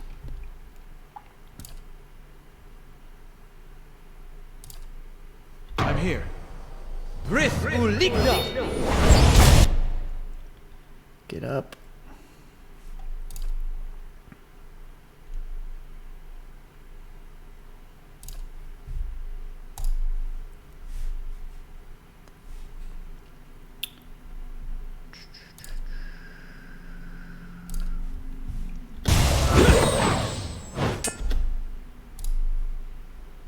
Okay, you're back up, so we need to heal big time.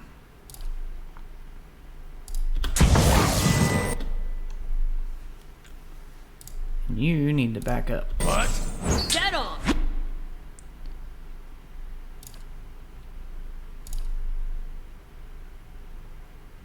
This thing isn't doing...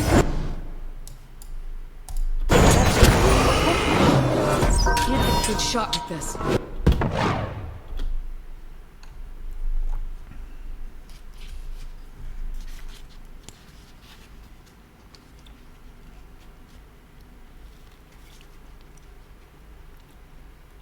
Hey Jay Longhorns, if you want to post a link, just request.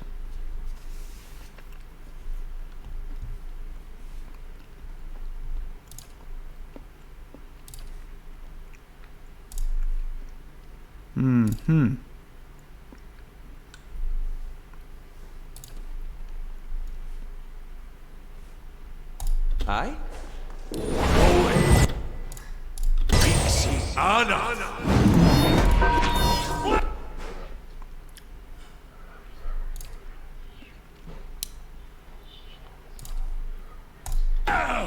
Grith Uligna!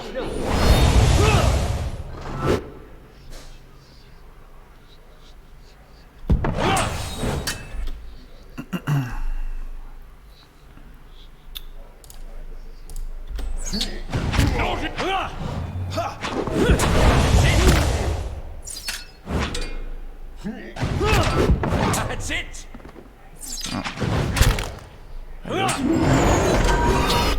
Whoop.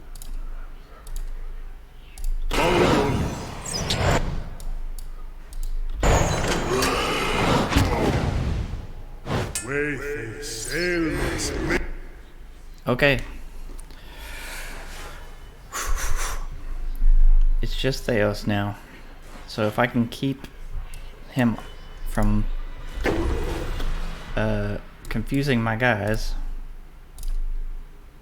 I'm just gonna start throwing spells. I'm gonna start marking my target. I'm gonna use my priest damage spell. Lava be on seek! Who's that? Oh.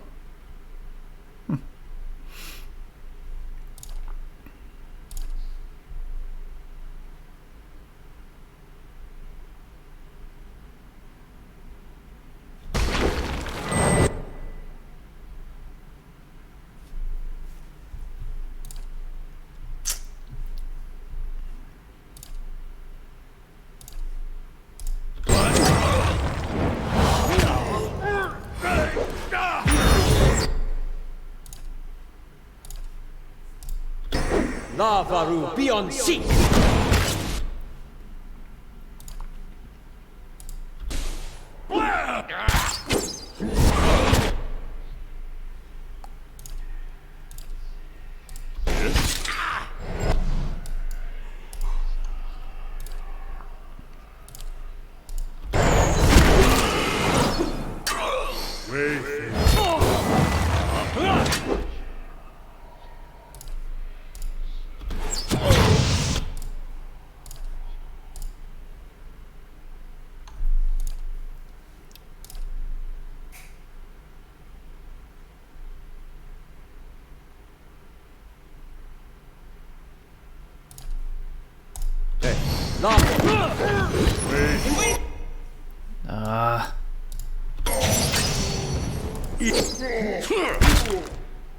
And then it was over. This thing isn't doing the job. Rip.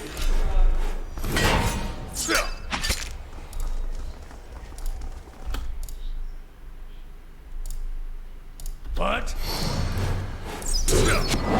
Are that worth and raw?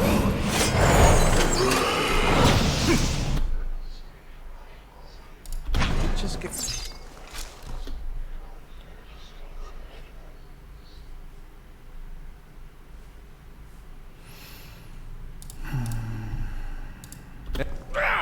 Roar.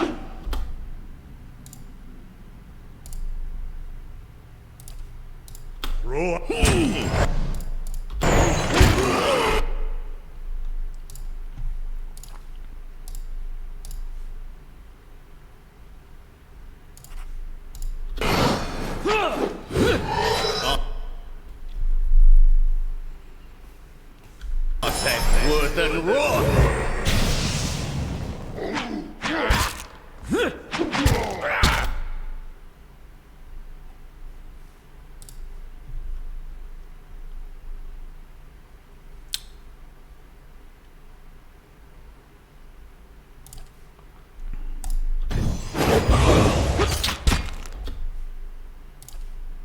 Lava.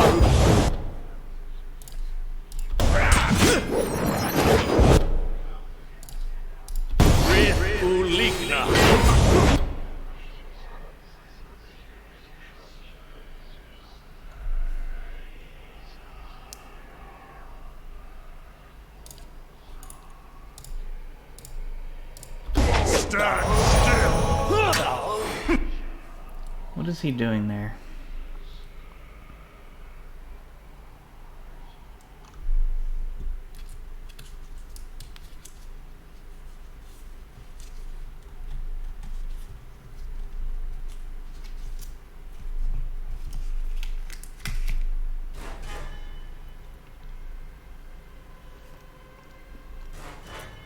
Minor intercession plus 254.1 endurance.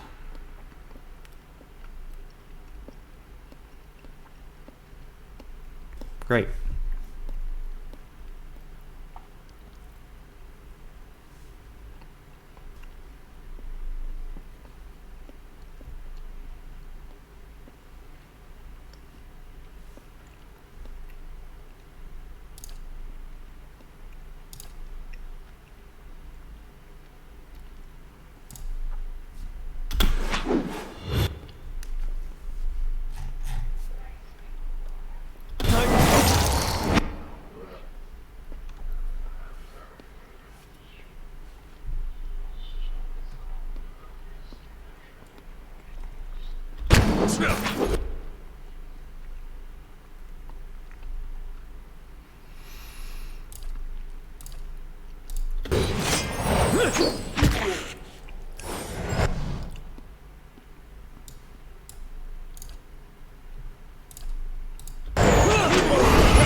Lavaru beyond seek.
Following your lead, of course.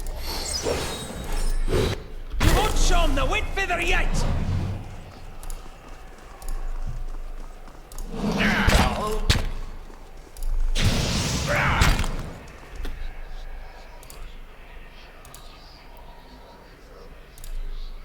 Yes?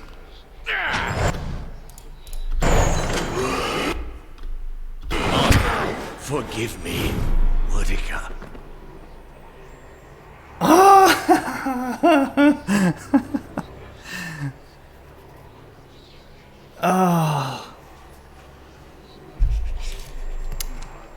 Oh yeah. First try.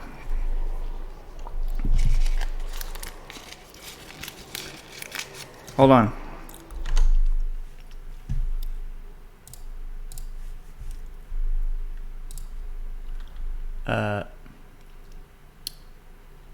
Let's see.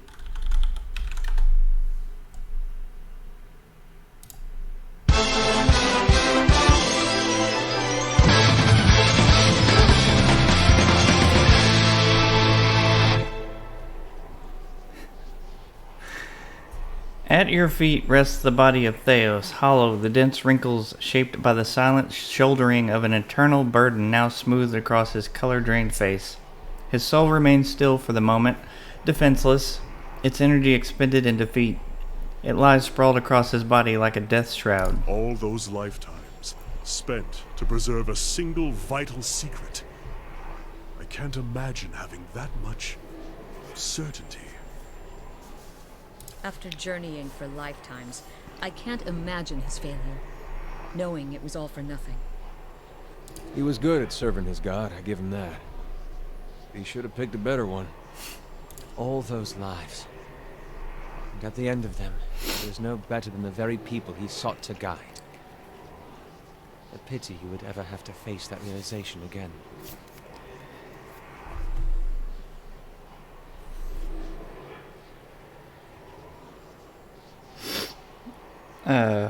I did some quick glancing, and I was supposed to be level 12 when I was doing this, and I'm level 10. So I'm 2 levels below where I should be, so that's why it was so difficult. With a deep breath, you plunge into Theos' soul, and where in Brackenbury it had been a maze of narrow corridors and dead ends, now it is expansive and borderless, its walls crumbling into heaps like the ruins of Ingwith as you pass through them. You travel for what seems like ages, rushing to a known destination, a memory you glimpsed once before. At last you see it, no more than a pinprick of light at the end of a long tunnel, expanding slowly at first, then quickly as you near. You come out in the room you are standing in now, but it is new and pristine and filled with people. Thousands of them, all turned towards the great Adra pillar and the machine that encases it. Theos stands at the machine, and you are one with him now. You look out at the crowd, faces of shriveled old men and cherub-cheeked little girls, at mothers bouncing infants to quiet them, and fathers clasping their children's restless hands and watching you with somber acceptance. A woman with tears in her eyes gives you a small nod. You turn back towards the machine, your breath constricted beneath the weight of unwanted knowledge, preparing yourself to set out alone on a journey without end. You close your eyes and open them again to find the machine still in front of you, beckoning. You take your place in front of it and place your hands upon a large mechanical disc at the base of the great crystal column and speak a single word. Giant rings creak to life, building speed, setting arrays of carved draconic mouths aglow and sending tremors through the platform beneath you. The entire room shakes now with the force of the accelerating machine, all sound drowned out by its deep, deafening thrum. Brilliant tendrils of light arc outward from the pillars in all directions, and you look over your shoulder to see them engulfing the crowd, burning them brightly like hot iron. One by one the tendrils disappear, leaving ashen effigies where people once stood, many of them disintegrated into gray heaps under the stress of the tremors. You look above to the Adra pillar, and a glowing spherical mass has begun to coalesce atop the column where the arcs converge. It grows and pulses, translucent and bulbous like some immense chrysalis, suspended in slow rotation as though it were being spun from the arcs of light. When the last arc disappears, the spectral mass hangs a moment, no longer rotating, so bright you must shield your eyes with an outstretched hand, and it seems to you as though it is looking at you. You bow your head in acknowledgement and look back up to see it melt into the pillar like warm candle wax. The pillar flares with a flash of light, bright as the sun itself, then fades to darkness. The machine slows to an abrupt halt, and when the last echo of its grinding cogs has passed, the chamber is still, and you are alone. From all sides, reality begins to bleed in through the memory, and you find yourself in your own skin once more, looking down on Theos's lifeless body. You sense a listlessness to Theos's soul, an overwhelming fatigue that hinders its immediate escape and makes it vulnerable to manipulation. You feel as though your victory has given you some kind of hold over it, and you're able to do with it as you please.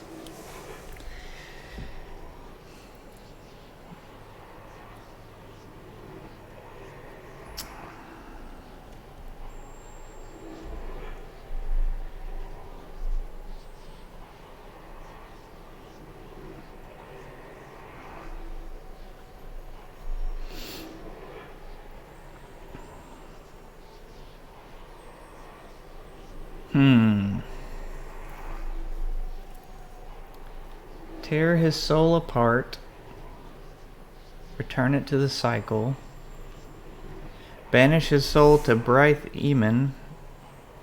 There can be no forgiveness for your deeds, only justice. You shall escape judgment no longer. Seems good. You've let him off too easily, Watcher. I would have left such scars on his soul that he'd have begged escape from the wheel's turn. You regard Theos' soul still and subdued, and your pronouncement seems to empower your spirit. Your will seems to you now a thick chain, and you wind it around Theos, constraining all movement, eliminating any possible last means of resistance. You call to mind the eternal prison, the vast empty cavern, and its cells of Adra, vacated by souls that chose to betray themselves in order to escape an infinite abyss of hopeless self-reflection. You choose a vacant pillar and pour your consciousness into it, creating a perfect, inescapable hollow with space for one. And now you gather up Theos' soul and bear it to the pillar like some bodiless jailer conjured by justice itself. You can feel its resistance now, the abject terror radiating from it, but your bindings will not be broken. When at last it is sealed away and you begin to recede back to your center, you could almost swear you hear a distant, wordless cry for mercy. In the stillness that follows, a single word echoes through your mind, a word you spoke when you were one with Theos in an ancient memory. You realize it is the word that activates the machine.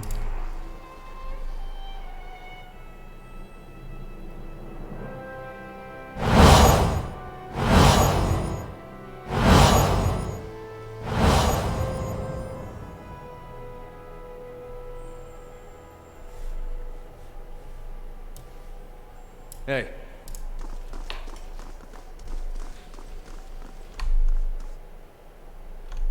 Ready? Oh. Theos, he had hold of your soul from a long time back, seems like.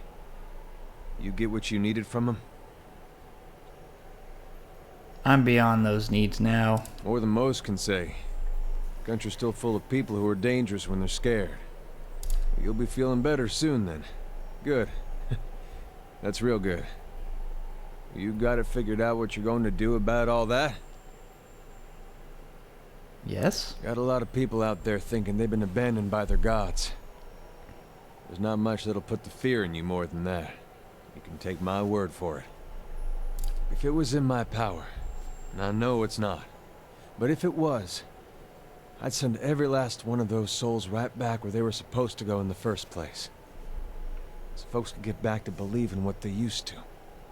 And after what you've been through, though, I'm sure you got your own ideas. Better make it good. The end of the road greets us at last. You fared well, Watcher. Better than any Watcher has right to. Seems you were a field in need of a flame's cleansing. But with that trial's end, a new one begins. A god's trial. and I will stand in judgment without mercy. Astounding. I always knew the Leaden Key stood for something big, but I didn't quite realize what I'd gotten myself into. And now, you're in the middle of something even bigger. The decision that will affect millions. This is beyond either of us. The certainty of the gods is a mercy. Power like this is a heavy burden. Just look at how it crushed Theos. Perhaps he was right to surrender it to Woodica. He was wrong. It's your decision, of course. And whatever you decide, I'm glad our paths crossed in Gilded Vale. We've come to the end of it, my friend. It has been an honor to walk this road with you, and I will regret our parting. I will return, I think, to Rauatai. The Dyrwood can keep what mysteries it still holds. I miss my people, my family. Perhaps in time your own travels will take you further afield. If you should ever find that the sand beneath your feet is that of Takawa, seek me out, and you can tell me what other impossible things you have accomplished. Never thought I'd see something like this in my travels. Lends a little perspective, doesn't it? Hey.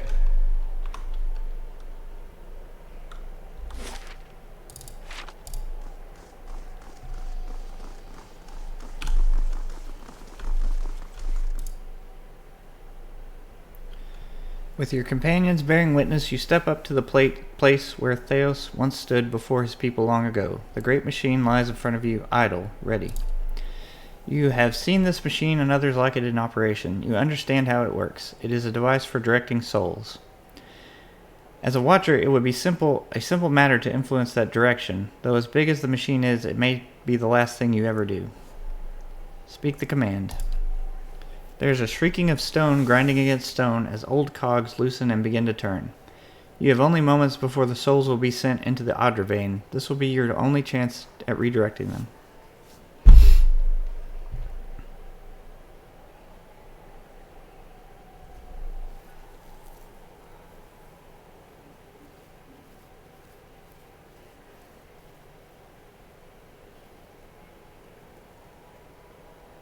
Yep, I just finished beating the boss. It took me about, 10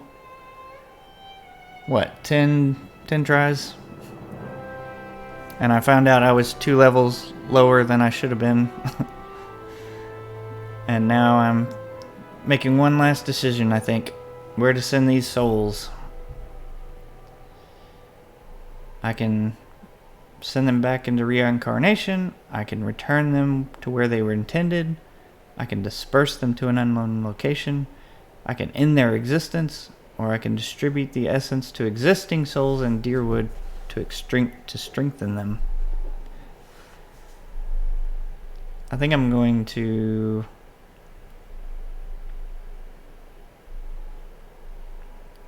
disperse them to an unknown location. That's what, no.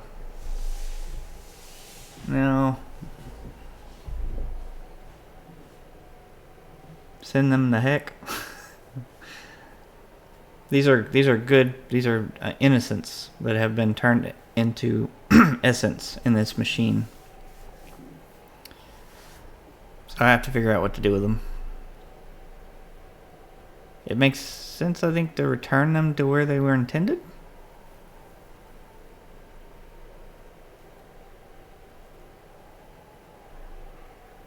Maybe.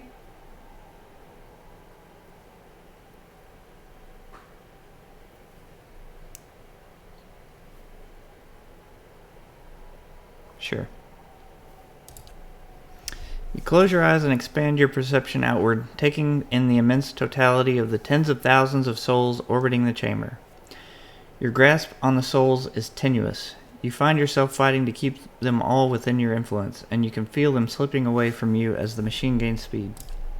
A brief moment comes when it feels as though you hold all of them at once, and their force is so great it feels as though they will tear you apart. In that moment, you dedicate your entire being to bending their orbit, channeling their flow in a new direction. The bright light. At your command, the ancient device became your instrument. spinning to life with deafening resonance and gathering up the swirling essence like thread on a great spindle. There, in the pale, pulsing glow of the machine that set you on this path long ago, you summoned all your strength, focusing on your objective and blocking out all else. With a single concussive blast that rocked the chamber and sent you tumbling to the ground, you freed the souls from their stasis. Exhausted, your consciousness slipping away, your last sight was of the machine, dark and dormant. Then your eyes closed, and sleep welcomed you at long last. After coming to and searching for some time, you discovered the route Theos used to enter Sun and Shadow, and embarked on a long and arduous ascent back to the surface. You emerged in Ter Evron after days of tunneling through the rubble Theos had left behind, and when you stepped into the daylight, you were faced with a different Dyrwood than the one you had left. At your direction, the souls diverted by Theos were guided back to the vessels originally meant for them. For the first time, parents of hollow-born children woke to the cries of their infants, and looked into their eyes to see them staring back. People fell to their knees where they stood, thanking Helia or Mogren, or even Aethys for their forgiveness of whatever guilt they felt they bore. But for all the relief that had come to some parents, others only found new grief. For many thousands of Hollowborn had died during Wide-One's legacy, many by their parents' own hands. For those children, there would be no homecoming. Yet the last Hollow birth was in the past now, and those parents willing to risk trying for a new child were frequently rewarded, often with twins. Many felt they saw Helia's hand in it, and the year would be remembered as the Year of Helia's Splendor. Followers of Bereth have a saying that life is a debt all must pay in death, and their god is known to always collect what is owed. In breaking your word to Bereth, a debt was created. Souls were owed to the cycle, and the agents of the god of inevitability would not be refused. An epidemic of unexplained deaths struck Dyrwood in the days that followed the legacy. Most often, the dead would be travelers on the road, known to be a favorite target of Bereth's Pallid Knight, who exacts impossible tolls from those who have journeyed for too long. The elderly, too, seemed to pass on in alarming numbers. But just as often, the deaths appeared to strike randomly, and for no reason at all. Those who sensed the involvement of the twinned god dubbed the calamity Bereth's Price, supposing it a payment for the end of Wide-One's legacy. Though you had killed Lord Radric in his throne room, so strong was his drive to rid his land of Eothasians that he returned to life as a death guard, a deathless crusader for his brutal cause. With the remains of his humanity stripped away, Radric came to see all the people of Gilded Vale as worshippers of Aethys, and one day he led his forces into the village personally to see them all purged from his lands. Gilded Vale was left a hollow shell, its buildings ruined, and its people slaughtered. Even travelers and would-be squatters knew better than to take refuge inside its borders. Lord Radric returned to Radric's Hold, where he remained, keeping eternal watch over his barren domain. Following the assassinations of Duke Avar Wulfgren and Lady Webb, Defiance Bay was thrown into political upheaval. In the ensuing weeks, the streets had become the domain of looters and blackguards. Few dared to step outside their own doors alone or unarmed. But order was soon re-established by the Knights of the Crucible, who, despite their depleted numbers, had gained favor in the public eye for their role in unraveling Wide-One's legacy. They were quickly reinforced by returning forces from Fleetbreaker Castle. Having seen both the ills and the promise of animancy, internally the Knights quietly began a more cautious exploration of the new science. Depleted in numbers but bolstered by their newly forged stock of soul-augmented weaponry and a small contingent of forged knights, the Knights of the Crucible would soon become an order few in Defiance Bay would dare to cross. But the opportunity to build upon their newfound power proved too great a temptation for the High Justice. What was at first a measured approach to animancy soon gave way to a rapid buildup of armaments. The High Justice would eventually seize control of the city for his order, and placed Defiance Bay under indefinite martial law. Though the machine atop Ter Noaneth had been disabled, it had not seen its last use. Heritage Hill was rebuilt, and no sooner had the first families moved in to resettle the district than members of the Leaden Key, acting under standing orders from their Grand Master, climbed the tower and reactivated the machine. The initiates slew a handful of the new settlers under cover of night, and watched as history repeated itself, the victims reanimating and devouring the survivors. After this second incident, the district would remain abandoned. The Duke's assassination at the apparent hands of an Animancer had caused catastrophic rioting in the streets of Defiance Bay. But those who had escaped the melee and the palace hearings remembered the testimonies of the strange guest who had shown up that day and absolved Animancy, implicating the Leaden Key instead. The rumor spread quickly, and soon the popular belief was that the assassin had been a Leaden Key spy. When the legacy had lifted, people came to see it not as a sign that the riots had been according to the gods' wishes, as Theos had hoped, but as a confirmation that Animancy had never been the source of the problem in the first place. Deerwoodans instead convinced themselves that the riots had somehow purged Defiance Bay of Leaden Key spies, and that the end of Widewind's legacy was their well-deserved reward. The rage against Animancers was quickly forgotten, and those who had survived were permitted to return to Brackenberry Sanitarium and rebuild it so they might resume their studies. The town of Deerford had seen the last of the cult of Scan. Dark rumors about the town's many curses quickly faded, and travelers soon returned. The fortress of Cad Nua emerged as a bastion of security in the midst of an untamed land, becoming the envy of every Thane and Earl in Deerwood.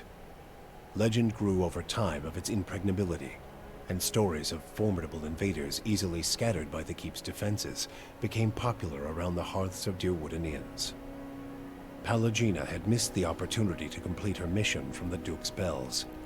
The Deerwood's trade with Air Glanfath remained weak, but the Valian republics were unable to enter Glenfathan markets. For her repeated insubordination and loss of lucrative trade, Pallegina was cast out of the Brotherhood of Five Sons. She traveled north of the Eastern Reach, where she tried to avoid trouble as a caravan guard, but she could not escape the strange looks and unwanted attention her appearance brought. Adair chose not to return home to Gilded Vale.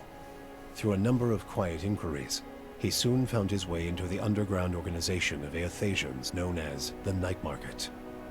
Ironically, in learning that the gods had been fabricated, Adair found his faith in Aethus renewed, and that his god was neither alive nor truly a god had become irrelevant. He rose quickly through the ranks of the Night Market for his optimism and for his bold leadership, his ultimate goal to make the Deerwood a place that would welcome followers of the Shining God once again. When the dust settled in Sun and Shadow, Aloth looked upon the remains of Theos Ix Arcanon, his former master. He saw where the Grandmaster had gone wrong, and he knew what he would do better. The secret of the gods would be preserved, and with it, the sanity and well-being of all Kith. He donned the remains of Theos's ceremonial garb, and prepared himself for the long and lonely task ahead. After all that he had learned in the Watcher's company, Kana Rua could no longer see meaning in his pursuit of the Tanvi Oratoa. He decided to leave what remained of it within the depths of the Endless Paths, and return home. Kana bid the Watcher farewell and sailed back to Rawatai, spending the tempestuous journey reflecting on the time he had lost to the pursuit of falsehoods. His family found Kana much changed, his fiery excitement replaced with a weary solemnity. Determined to change his wandering ways, Kana took up a quiet life as a lorekeeper at the college, teaching young students the traditions of their people.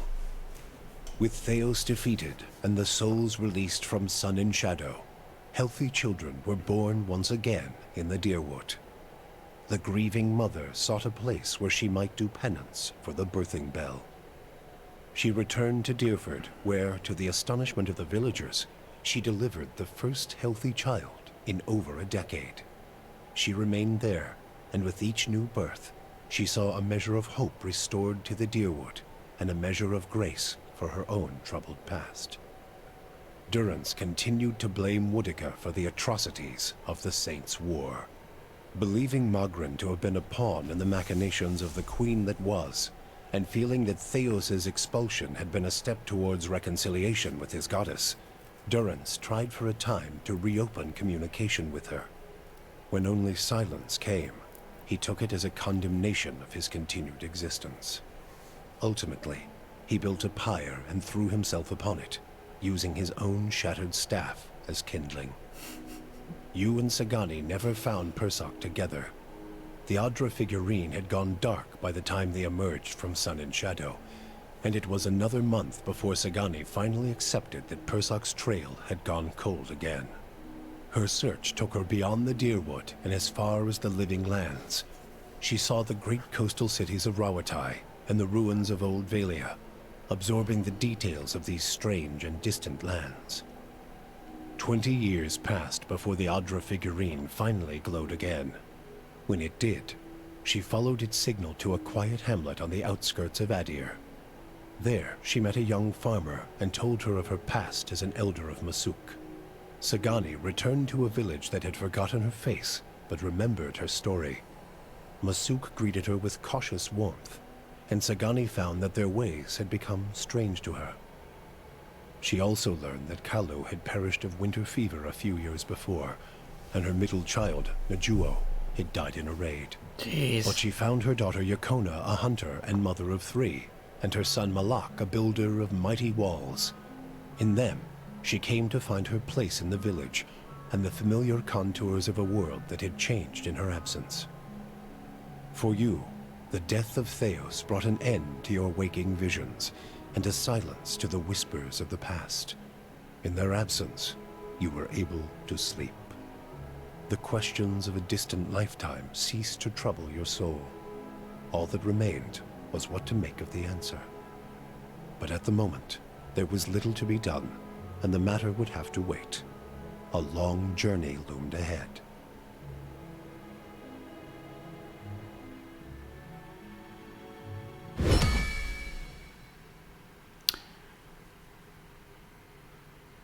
Yeah, so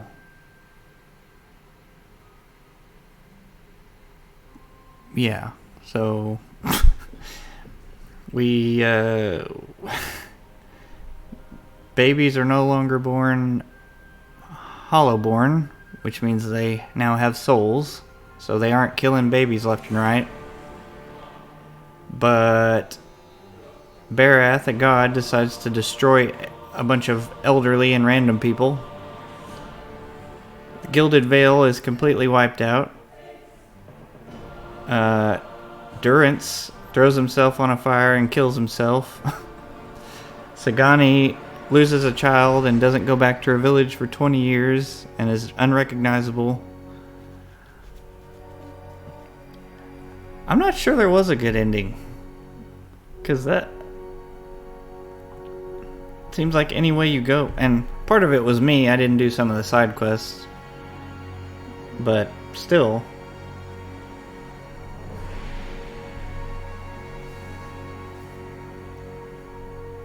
Wow. Good game, though. Not too many complaints about this one.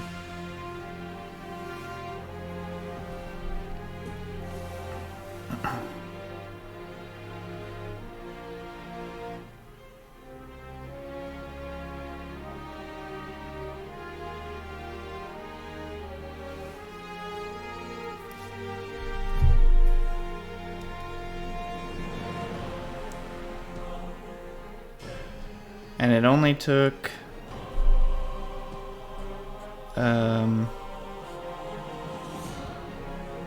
how long did it take?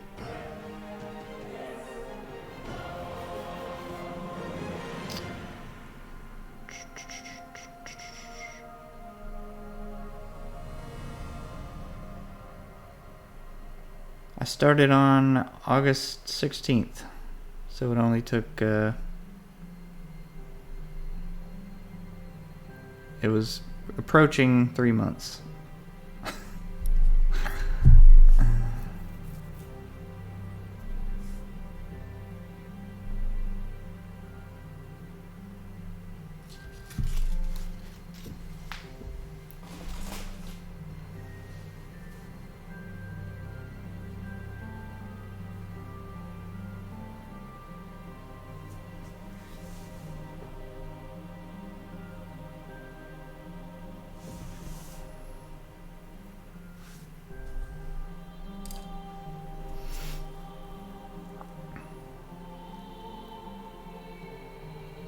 This is a good idea.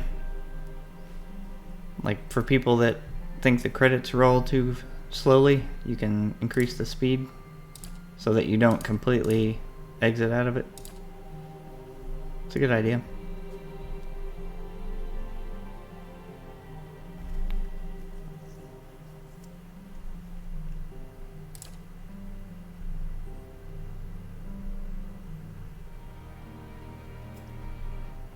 I don't have the White March.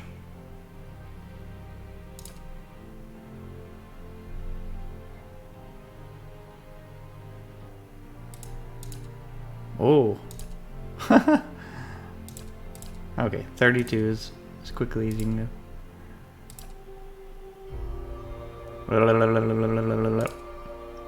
It's a lot of people.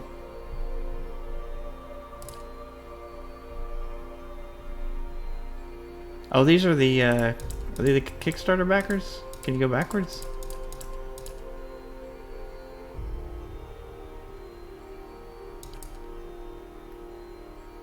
Okay, my name should be in here then. Let's see. A, B, C. Of course, my name's... my actual name is John Murphy, so it's pretty common. So there should be a...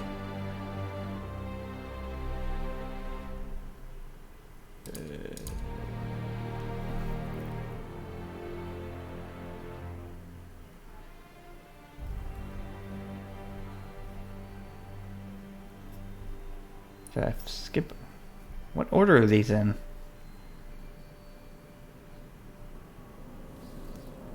We passed it?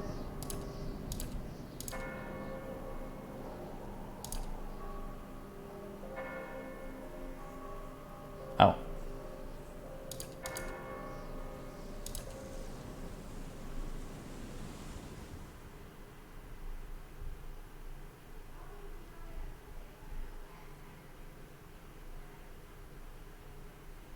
I don't see it.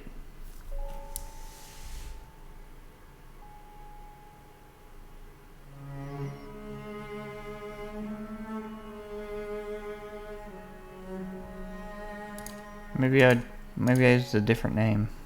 I don't remember. This was 6 years ago.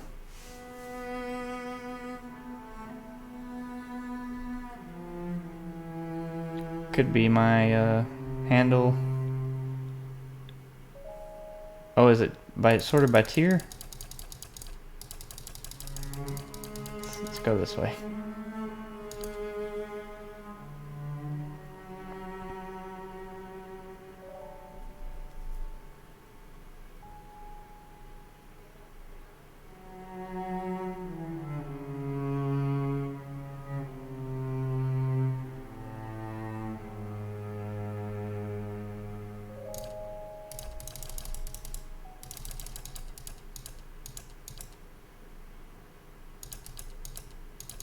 Ah.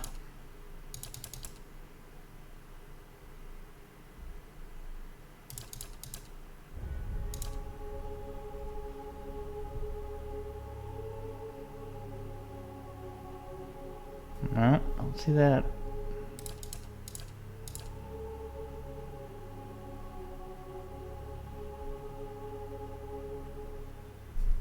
Oh well.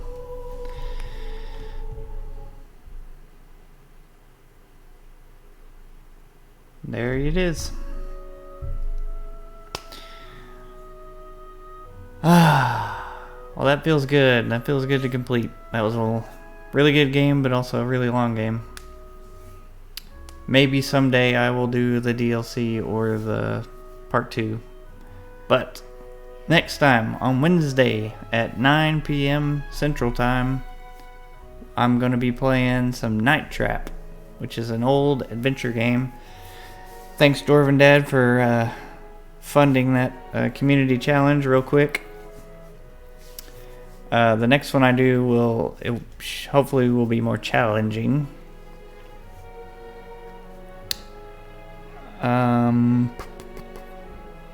Night Trap, yep. Look it up if you don't know about it. And I'm gonna exit.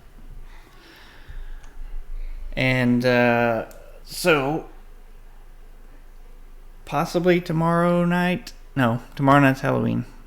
I was gonna say we would be my wife and I would be doing a 2-player mode, but we're not. It's Halloween. So next Wednesday, 9 p.m. Central, Night Trap, and I'm not sure how long that will take. Probably more than one session because I only do a couple hours at a time. So maybe the next few sessions will be doing Night Trap, and then I need to figure out what the next game will be. And probably it's going to be the Doom Eternal DLC, because I've been wanting to play that. Alright. Thanks for watching. Thanks Dwarven Dad. Thanks Masquerade. Who else was in here?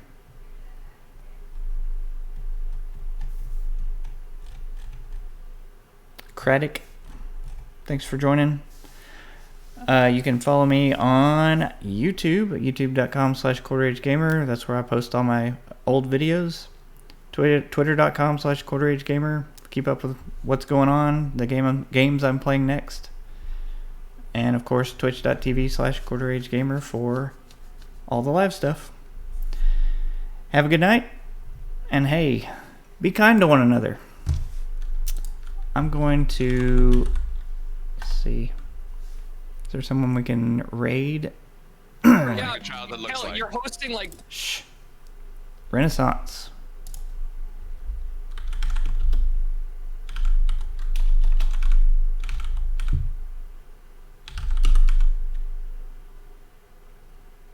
Yeah, I like him a lot.